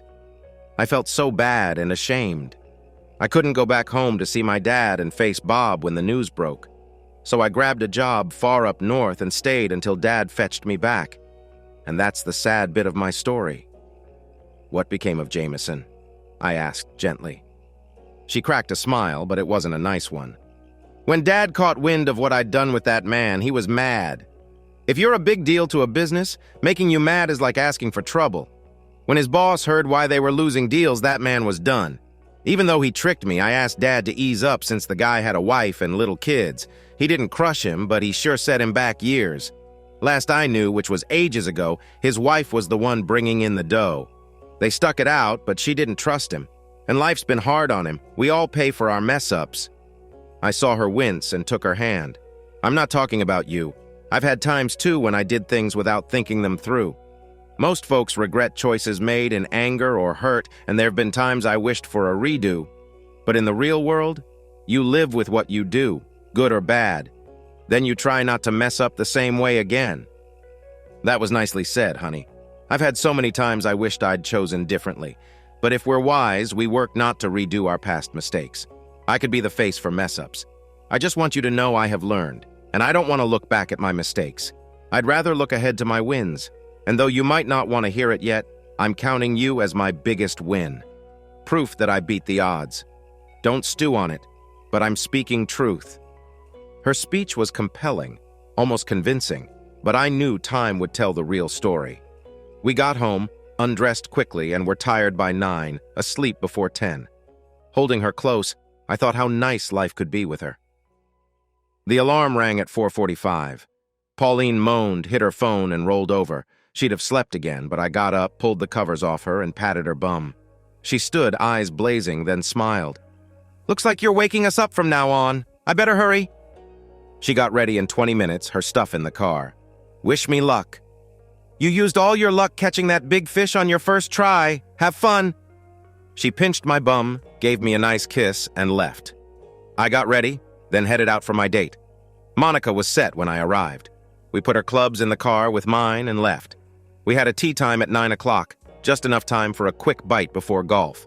She hadn't played in nearly a year. She loves it, but her husband prefers fishing. She really enjoyed the full game. We met a judge and his wife there and hit it off by the 4th hole. Bonnie laughed when I went to putt. "I know you're married to Monica. Is this young guy your bit on the side?" "I wish," Monica said, laughing. "Seeing me, miss, he'd be a great son-in-law. I'll try to make it happen." They chuckled, and then Bonnie waved at her husband. "If it doesn't work, let me know. We can share." I missed my second shot and grinned. Ever heard it's rude to talk while someone's trying to focus on their golf shot? Maybe you want to come here so I can talk better. She licked her lips as she said it, and her husband tried not to laugh while Monica turned red. I found out later Bonnie was 67, but she looked remarkably young for her age, almost as youthful as Monica, who was 51. "So that's how it's going to be," I said at the next spot, ready to hit my shot. When Monica bent down, I told her something that made her laugh out loud just as she swung. "What was that?" she asked, looking amused. "Jason just said when you bent to put your ball down, you had a very nice backside, and he wondered how it would look with bite marks," I explained with a grin. "That's not true, Monica. I said nice backside, not rump," I corrected, laughing. The judge missed his shot badly and pretended to be mad at us. Do I need to make a quiet rule here? And Jason, I can tell you her backside does look pretty good with bite marks. I think I have photos if you want to see. We didn't play our best, but we had a lot of fun. After we finished, the ladies went to freshen up and the judge smiled at me. I saw you play before on TV. It was at that big game in the Caymans 3 years back, tied to a fashion event. If I remember right, you and your partner were second, just a bit behind the top player. Want to go for a real game after we eat? I suggested. You know as well as I do that this place is booked for months and we won't get to play later. Plus, the only reason we were second was because I was with the top woman golfer. He just smiled and called over a couple of guys from nearby tables, asking if they wanted to join us for a game. Besides being a judge, he was the top guy at the club. There was no way they'd say no. We had a nice lunch and I smiled at Monica. This is where we split up. Please go with this kind lady. She'll tell you what to do for a bit. I'll come get you at 4:30. I didn't let her talk, just left her for her spa day while I went to play golf with the judge. I got his wife to join in last minute, telling her I didn't want to hear about any new bite marks later. Their voices faded as we walked away. These guys loved golf, really good at it and all in. We talked a bit on the first half, but then got more into the game. Jay and Derek smiled. Same bet? Yep. He looked at me, hiding a smirk from them. We bet 100 each hole. 2 sides play as it lies. You win. They won the first 2 holes, but then we got better. We won 6 holes, each of us winning $300. The last hole was short, 120 yards, but tricky because the ground sloped.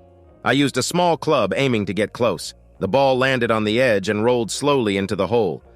They teased the judge about me being too good, but all of them were smiling.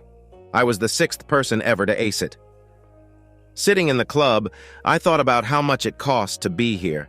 I had to buy drinks for the fish story, and now for the hole-in-one. The place was noisy, then went quiet. Monica and Bonnie were back, and I thought they were worth all the money I spent. Bonnie's hair was now pure white, flowing down to her gray silk dress. Her shoes matched, and her eyes shone with a smoky look. Monica wore a red dress with small white dots. It was short, showing a bit of her leg as she moved. Her hair was lighter, almost glowing, and her face looked just right. She hugged me tight, trying not to cry and mess up her face. Bonnie just smiled, then gave me a big kiss, not caring about the rules. The judge had to clean the lipstick off me. Then she whispered, I tried a new thing today. Got all smooth and wore a funny underthing. Feels weird, but it looks good. Just needs a few teasing marks to be perfect. I bet the judge will take care of that soon. You got it. He might need some help tonight. If Monica's girl doesn't fit, I got 2 grandkids. They're pretty and fun. Want to meet them both? She laughed. If you're up for it, they're twins. I thought about it, smiling at the idea. Monica was happy on the way to her place. Thanks, Jason. Things have been dull with Rob. That's too much info, Monica, but the way you look now should get his attention. Did you see how many looks you got? She grinned. Yes, all from guys like the judge. You didn't see it, but 2 guys, not even 40, asked me if you were single or if we were a thing. And when that bag boy came to get his group, he couldn't stop staring at you and Bonnie. His mates had to shove him out. She turned red and then laughed. I feel so good. Rob needs to gear up tonight. He woke up early. Don't wait. Go for it. As soon as you get home. When's the last time you had a fun time during the day? Not since Pauline was 2, but this empty house might just be fun. Then she smiled big. But that doesn't mean I don't want grandkids. Grandkids are great because you can spoil them, give them lots of sweets, and then send them back to their parents. I hope I get that chance soon. I'm not getting any younger. You look young to me, I replied as we arrived. Rob and Pauline were by the door, probably ready with fishing tails. But when Monica stepped out of the car, they both forgot what to say. She kissed Pauline and gave Rob a big kiss, then pushed him away. You smell like fish, love. Go shower while I say bye to our friends. Then I'll come and help. He paused, then ran inside, yelling, Bye! over his shoulder. Monica hugged us and nudged us out. Pauline was quiet most of the drive, then she smiled. Okay, what did you do to Mom? I played golf with her, then played another game with Judge Adler while she enjoyed the spa. I think she needed to remember she's still beautiful and wanted. Your dad's probably finding that out right now, if I'm right. Wow. If what they say is true about looking at someone's mom to guess how they'll look later, you're going to become one pretty cool grandma. She beamed as I got to work on Monday. Marta didn't look happy. Are you sure about this, boss? Sure about what, my little island queen? She blushed and almost laughed, then got serious. Pauline, are you sure she's right for you? I'm not just jealous because you're meant to be mine, it's about her past. She's already talking about the big house you two will share, and she's having someone look into your life. How do you know this? The PAN sounds like a spy group. It kind of is. It stands for Personal Assistant Network. We chat, and a lot has been about you. We keep our boss's secrets, but everyone else is fair game. Mostly what we share is stuff everyone knows. Some of the girls really don't like her. That's good to know. Do they know about us? Yes. Beverly and Shannon have also tried some magic. The bosses better watch out. Got it. Now, should we get to work? We spent the day preparing for a trade show. We were launching new products and hoped to meet lots of people. My team was going early to set up. Marta and I would fly in later just in time. We'd look after our booth and meet the important people. Right before we left, she took my hands, tears in her eyes. Mona said you'd marry her. She'd break your heart. And after you'd healed, we'd find our way back to each other. I just want you to know I think you're worth the wait, even if it hurts. Then she brightened up. Angelique. What? Our second daughter. We'll call her Angel for short. I hugged her with a sad smile. You're a real puzzle, Marta. You tell me I'll end up with a woman who'll hurt me. Then you name our second girl. Just hit me. Do I even get to pick any names? Her bright smile returned. Not for the first three. Sybil has seen them. She says Angel will be blonde and a lot like her grandma. You can pick the next two names. Thanks for that. How do you know my mom was blonde? I didn't until Sybil told me about the hair. Then I looked her up. She's really pretty. That made me think a lot. On my drive home 3 weeks later, after some love time as we lay in a happy glow, I asked Pauline something. Did the folks looking into me find anything big? Anything you want to ask me? She tensed and sat up. How did you know? I couldn't tell her about Marta. Most folks you talk to are still friends of mine. Didn't you think one might tell me someone was snooping? That was the truth. 5 people had called, including Leslie and Carmela. Even more were worried and passed word through others. I had called the girls right after Marta told me, and they warned everyone else. So the snoops learned very little that wasn't already out there. Your friends are really true. It turned into a game for them. They tell the snoops all sorts of crazy stories about you, or just smile and walk away. Even in bars and places to eat, they knew who the snoops were. Then they started tricks, like getting their rental cars towed, messing with their hotel stays, and reporting their credit cards as stolen. It all made the snoops very upset. 2 gave up and left. She smiled. They did talk to one model who said bad things about you. She got mad after I broke up with her. I found out it was all because she was jealous. Why did I break up with her? Even though she was super pretty? Well, looks aren't everything. She broke her promises to me. I hardly ever give someone a second chance. She looked a bit tense. Are you mad at me? Not really. You could have just asked your dad.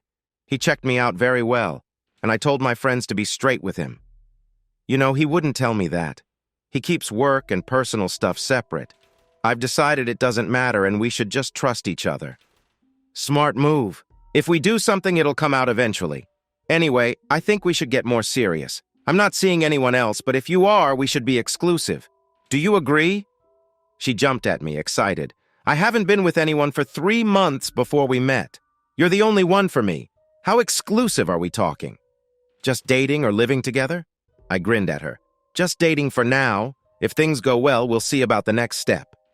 This is going to work, she said confidently. My work for French Enterprises was getting noticed. I had set up a deal with Rob to send his best workers to college, fully funded by the company.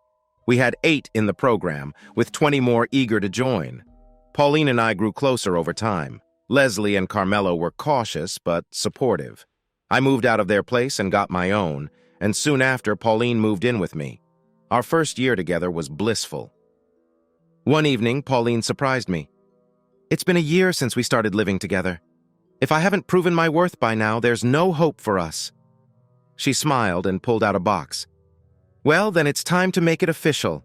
Jason, will you marry me? I beamed and pulled out my own box.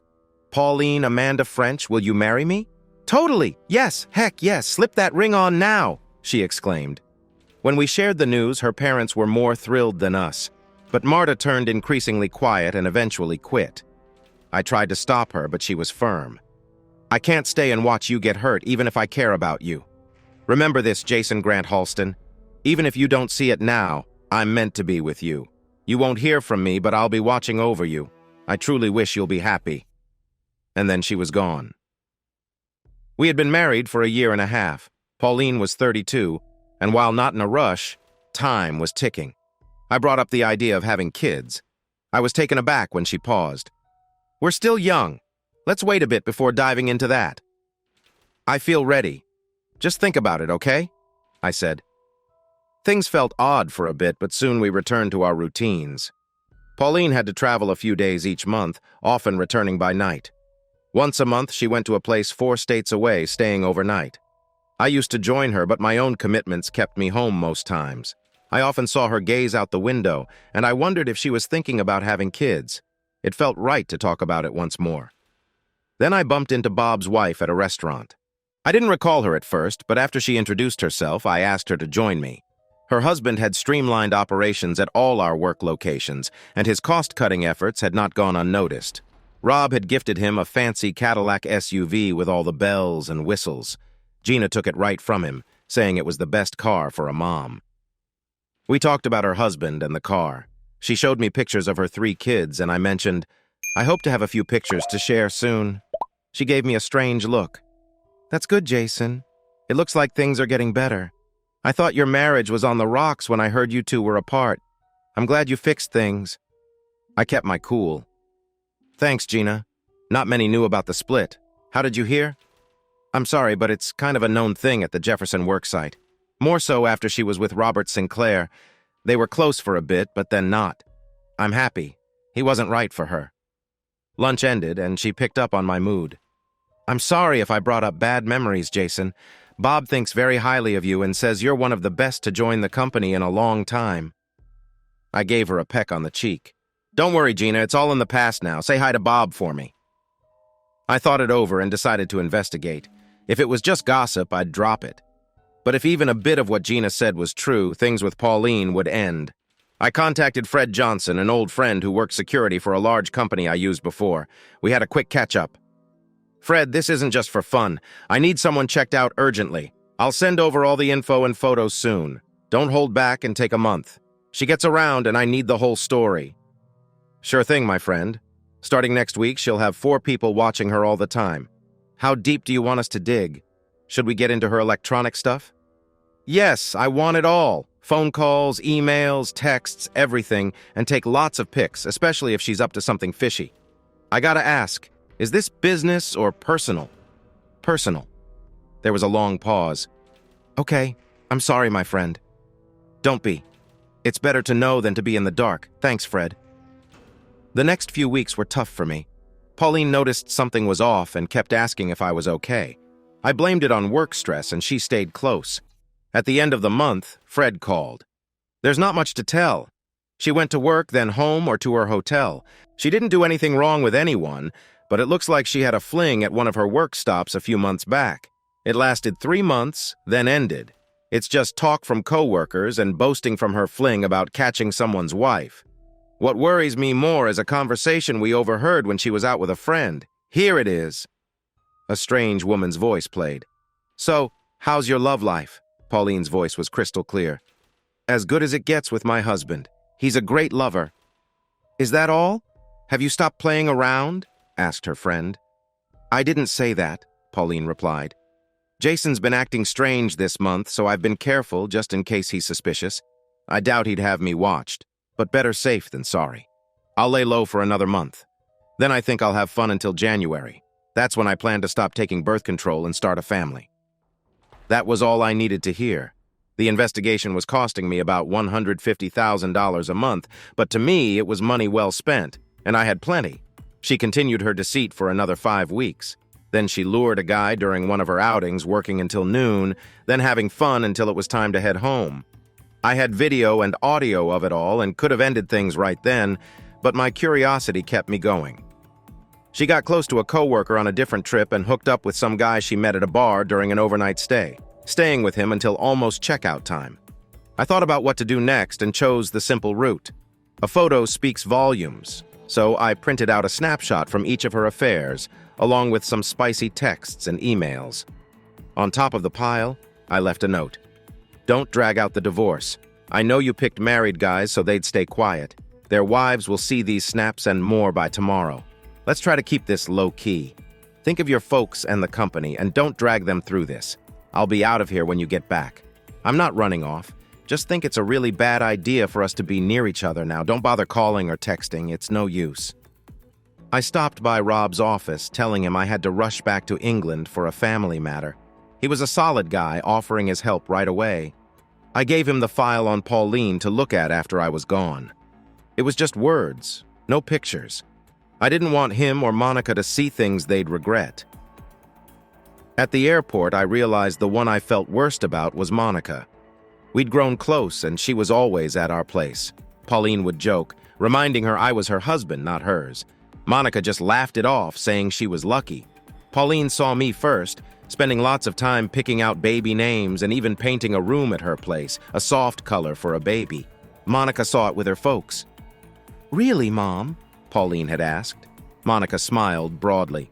"You're not getting any younger, you know. Best to be prepared." And then I was on a plane leaving their world. It wasn't a small mess, more like a huge, explosive mess.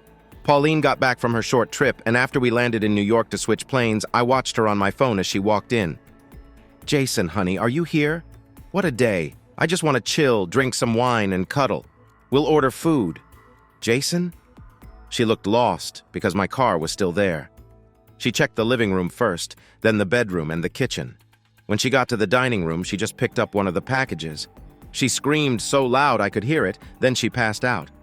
I texted Monica to hurry over, and in 20 minutes she was there. The door wasn't locked, but she had keys anyway. By that time, Pauline was on the couch just staring. She wasn't crying, just blank. Monica tried to talk to her a few times before calling for help. While waiting, she picked up some papers and then started to cry. Rob came soon after with a worried look. Seeing his daughter, he turned somber. Pauline was in the hospital for 3 days, getting help for being in shock. I felt a bit bad when I heard, but not much. She tried to call me a lot, but I ignored it. I didn't answer texts or emails either. Then Monica called. "Hi, Mom," I answered. "Jason, honey, I'm so sorry. Pauline had a tough time and was in the hospital for 3 days. She's staying with us now so we can keep an eye on her," Monica said, her voice quiet as if she knew asking wouldn't change anything. No way. It wasn't just once. She was with at least 5 different guys in the last 14 months. While I was hoping we'd start a family, she was cheating on me less than a year after we got married. It's worse than we think. And I say we get her a therapist. Tears were falling from Monica's eyes, and I felt really sad for her. I tried to comfort her from miles away, and eventually she calmed down. "Tell Rob I'm sorry. I'll be quitting in about a month, and I'll be back soon to finish up some work and maybe meet the person who will take my place. Make sure Pauline knows she shouldn't come near me, talk to me or anything. If she does, I'll quit right away and leave." "I get it. We're going to miss you a lot." "I'll miss you too. You were like another set of parents, and I loved it. Monica, don't you or Rob feel bad? This isn't your fault. Pauline needs to figure out why she does this and fix it. I have to hang up now. See you in a few days." When I told my mom what happened at her big house in the country, she tried to seem sad. But I could tell she never really liked Pauline and wasn't too upset about us splitting up. I stayed with her for 2 days before relocating to a secluded villa in Tuscany that belonged to my mom's boyfriend. It was a hidden sanctuary, perfect for solitude. That was my plan until Leslie and Carmela arrived, making me feel like my mom did. I asked for the truth, and Carmela sighed deeply. There was always something off about her. You didn't see it, but I noticed signs now and then. I had a long talk with her about commitment, and she said she was all in, but her body language and expressions told a different story. Do you think she'll talk to someone for help? That's a smart move. I hope her therapist digs deep and helps her understand her instability so she can begin to heal.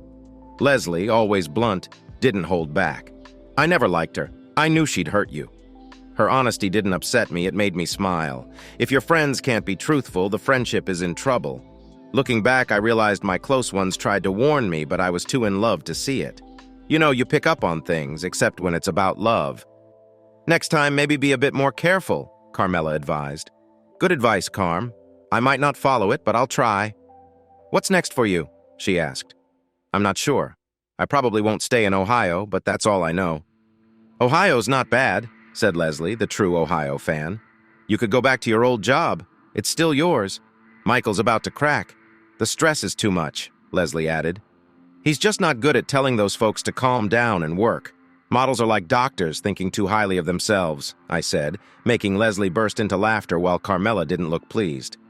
I tried to smooth things over. You're the exception soon to be, Dr. Carmela. Almost saved it, Jazz, but you're right. That's why you were so good at your job. You knew when to listen and when to push. They trust you because they know you care. After 10 days, I returned to my condo, wondering if it would be empty. It was. On the dining table, I found a letter. Jason, I don't know if you're coming back or if you'll ever read this, but I need to say some things. I'm sorry I hurt you. I do love you as much as I know how. I understand why I did what I did, but I don't understand why I keep doing it. I think you were my last chance at happiness, and I messed it up big time. I've been talking to an expensive counselor every day for the past week. My parents paid for it. He thinks I'm scared of real life.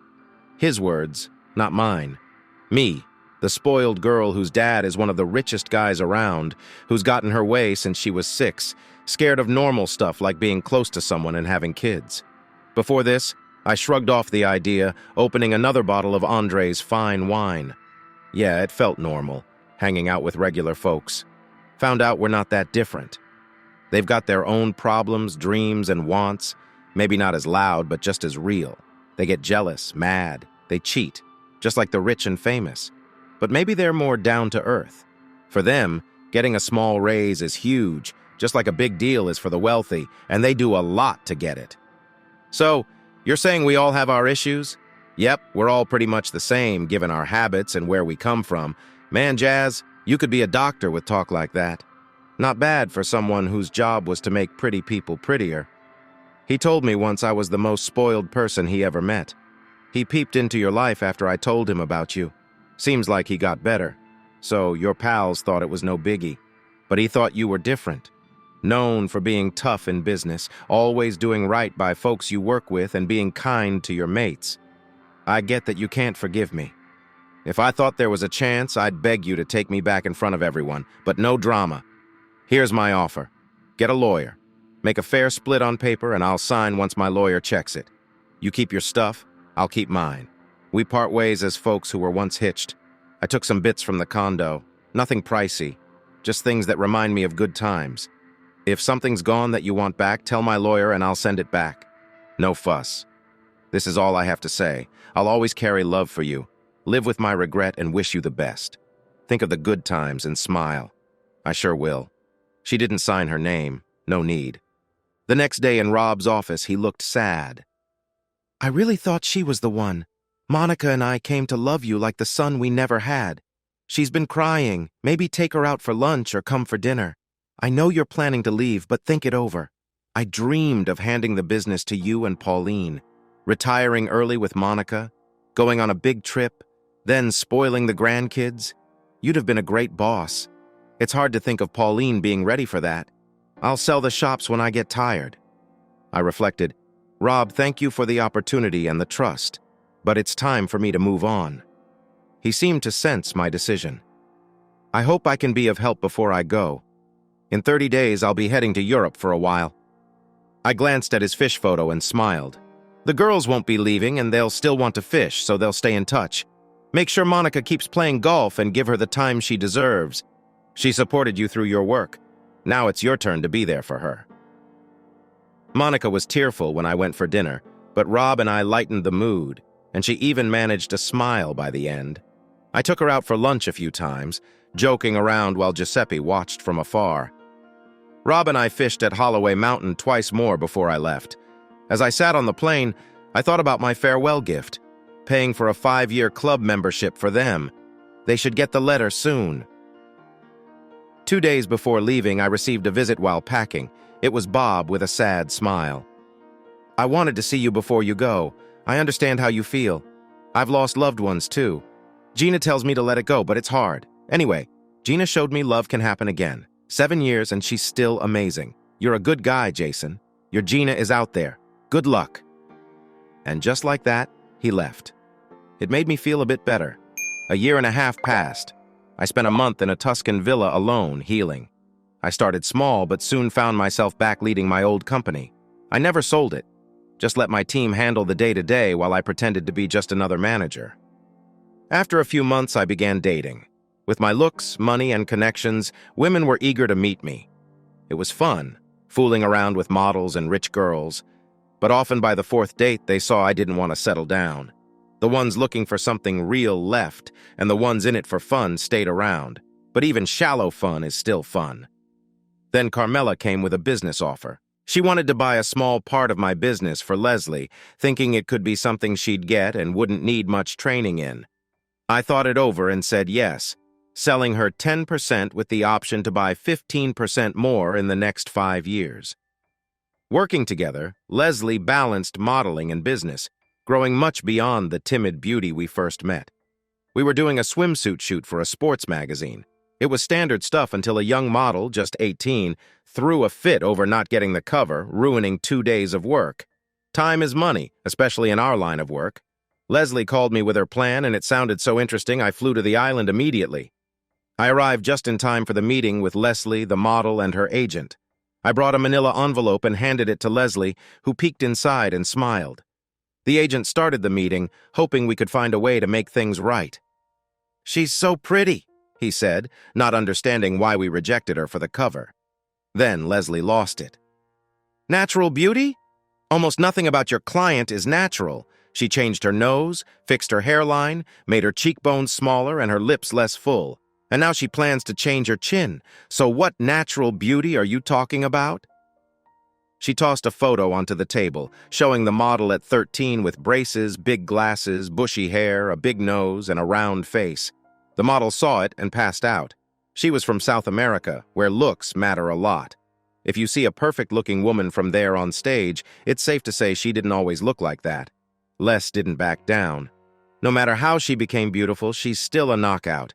This job will help her, and maybe she'll get a cover in a year or two. But not this year. When she wakes up, tell her if she's not ready to work by noon, forget it. I've got 2 others hoping she'll bail. Also, pulling stunts like this won't help her.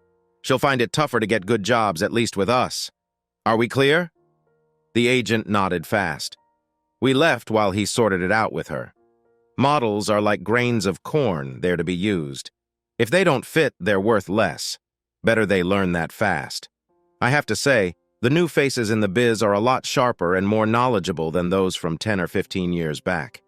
They see it for what it is, a job. Leslie smiled big when I told her she did great. I didn't even need to talk about the effects or the earpins. There's likely nothing on that girl that hasn't been changed. Can you stick around for a bit? I've got a nice surprise for you. I can stay till tomorrow noon. Then I need to join the team for some cold photo shoots at the top of the world. Leslie shook a bit. I recall my first cold shoot. I thought I'd turn to ice.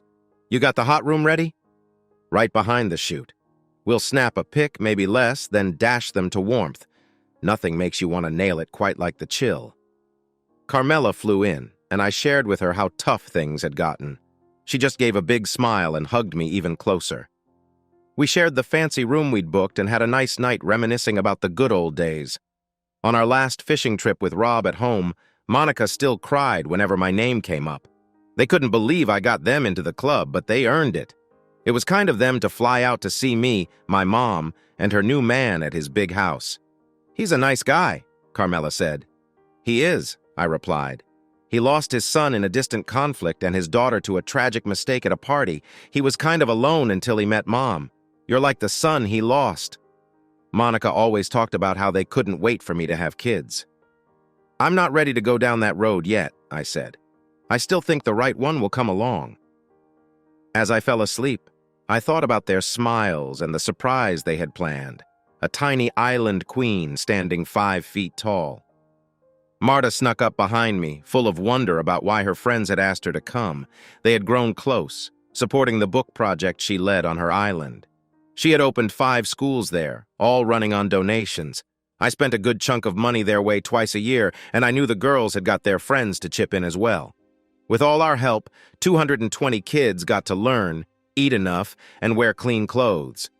Marta picked the top parents for different tasks like cooking, fixing up the place, and driving. They got the best teachers and paid them well. Their second batch of high school seniors was about to finish school soon.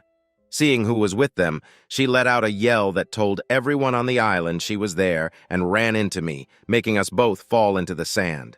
The girls helped us up with big smiles. When I sat down, she climbed into my lap and wouldn't budge. After what felt like the 40th kiss, I finally got to tell her how thrilled I was to see her. "I've missed you, my little island queen." "I know," she said. "The priest keeps me updated." She took out a tiny bottle and sprinkled some of it on my hair and shoulders. "What's this?" I asked. "The last of the love potion I've had for nearly 4 years. You're stuck with me now." Looking into her lovely face, I thought maybe this time I wouldn't try to leave.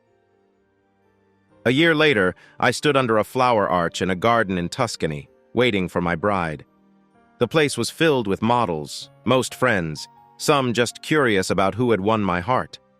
The music group began playing a soft tune, and there she was in a simple yet elegant dress, pearls and lace lightly around her head. She gripped the arm of the man walking her down the aisle. I had asked Rob and Monica, and they made it, which was a nice surprise. They had become friends with Mom and my new stepdad, visiting us twice a year. When Monica met Marta and learned her parents died in a plane crash, she jumped in to help like a mom for the wedding. Rob felt if Monica was doing that, he should walk the bride down. When the priest asked who gives the bride away, he said loud and clear, "Monica and I do."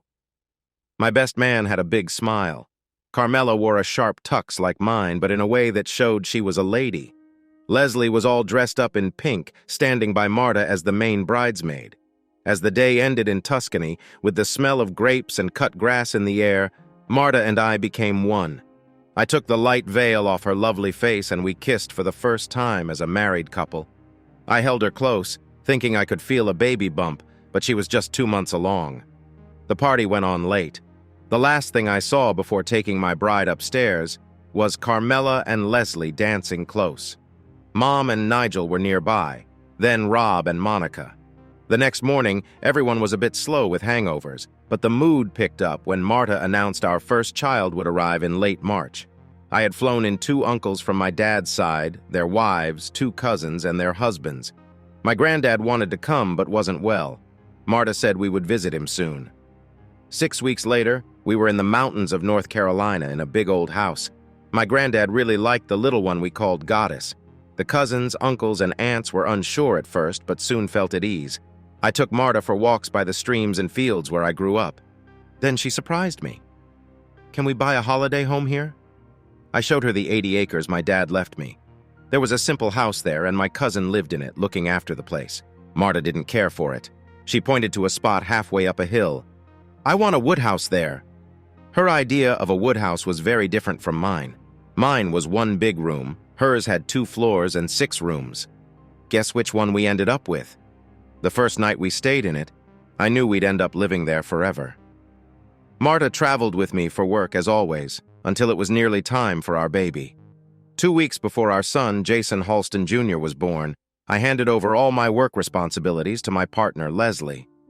The birth went smoothly, according to the doctors and nurses, but it was incredibly painful for Marta. I didn't want her to go through that again, but when I mentioned it, she stood up tall and told me off. I never brought it up again. 2 years later, Maria came along, and then a year after, Angelique. I thought we had enough kids, but Marta's look told me it was her call. Then the next year, we had twins, and Marta finally said that was it. I got to name the twins. The boy was Andre Robert, after my stepdad and Rob. The girl was Ashley Monica, named after my mom. Monica was just like Marta, tiny and the baby of the family. Her size might be why both sets of grandparents loved all the kids so much. Monica and Rob chose a little home near my mom's and bought it. Something significant made Rob rethink his life, and he sold his businesses for a good sum and retired. They stayed in Ohio for a bit, then moved to Tuscany. One day I came home to see them holding the twins. My mom and stepdad were beaming. "What's going on?" I asked. Monica noticed me looking. "Your kids are the closest we'll ever get to being grandparents. Better get used to us being here." Both sets of grandparents went house hunting and found a place less than 10 miles away. Over the next few months, they moved in, fixing and changing the house to their liking. I dropped by one day to see Monica in a rocking chair holding my youngest girl, tears in her eyes as she looked at a picture of Pauline. One night, Rob called, very upset. "Jason, can you come? Something bad happened." I thought of Monica first. "Is everything okay?" "No. Pauline passed away last night." From time to time, they shared little bits about her life with me. She had been seeing a therapist and seemed to be getting better. 3 years later, she remarried and was happy for a while. They even thought about having a kid, despite her being almost 40. Then she found out he cheated on her, not once, but twice. When it happened a third time, she started divorce proceedings. He thought he would get a lot from the divorce, but everything was still in Rob's name. They had to sell the house and split the proceeds, and Pauline had to pay him for 3 years after the divorce was finalized. Rob fired the guy. He tried to take Pauline to court again, but his lawyer said it wouldn't work and would cost a lot. He left town and no one cared where he went. Pauline fell into a deep depression. She told Monica it was payback for how she treated a lot of men in her life and that she had to live with it. A year later, she seemed a bit better.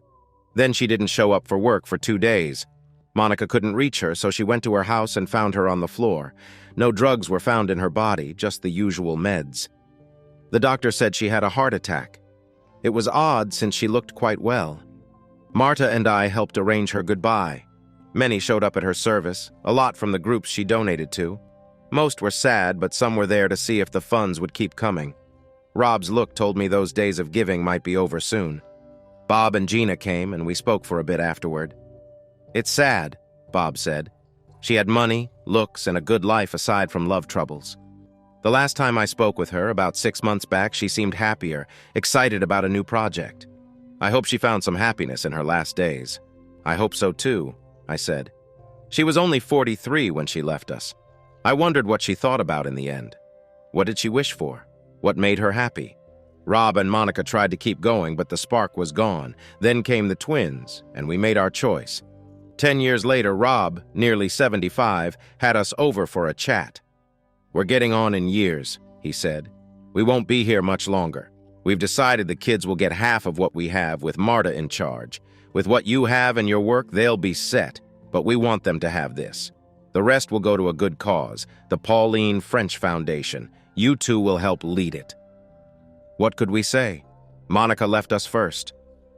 2 years later, Rob lingered like an old car running out of steam until he passed 9 months later.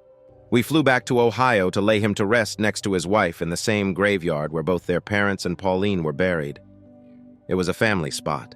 Andre and Mom left us soon after. Andre had written us a letter about how happy he was to have a family again after losing his kids, and how our kids made him feel alive again. I spoke a bit at his funeral, saying how lucky I was to have had 2 great dads in my life, while Mom cried in Marta's arms. When Mom died and they read her will, we couldn't believe it. We had no idea how much Andre had, or that Mom had an estate worth $3 million.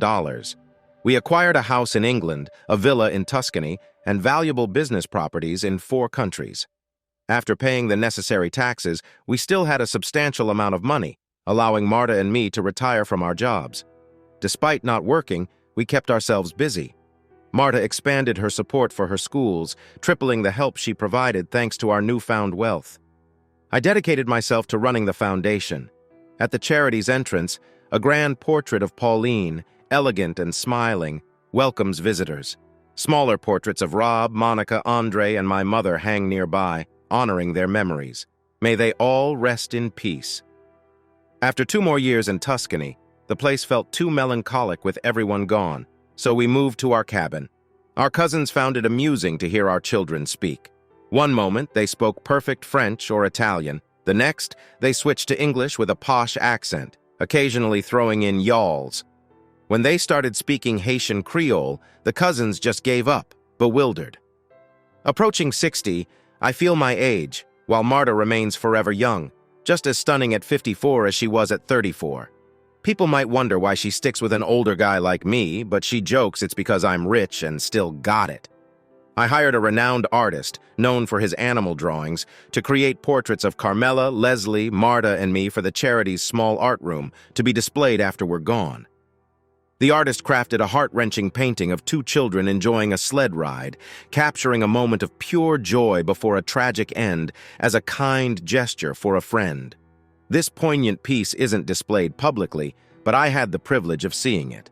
The children's happiness, unaware of what's to come, brings tears to your eyes. The artist also created a lifelike portrait of the lady he would marry, a famous children's author, making her look as if she could step right out of the frame. His fee was steep, but worth every penny, and I paid him gladly. I tidied up my workspace and left for the weekend. Our holiday home was bustling with activity. Our children, 5 grandkids, and their partners were all there, celebrating our 25th anniversary. I had a special surprise planned for Marta. I had stopped by the Creole restaurant, now run by the next generation, with a unique request. They gave me a small bottle of white powder. It looked like a dubious substance, but was likely just a baking ingredient. Whatever it was, I planned to sprinkle it on my wife by evening's end, thinking of it as a little extra glow for her. Thanks for listening to One Infidelity Hit. If you liked what you heard, don't forget to hit that subscribe button and drop us a like.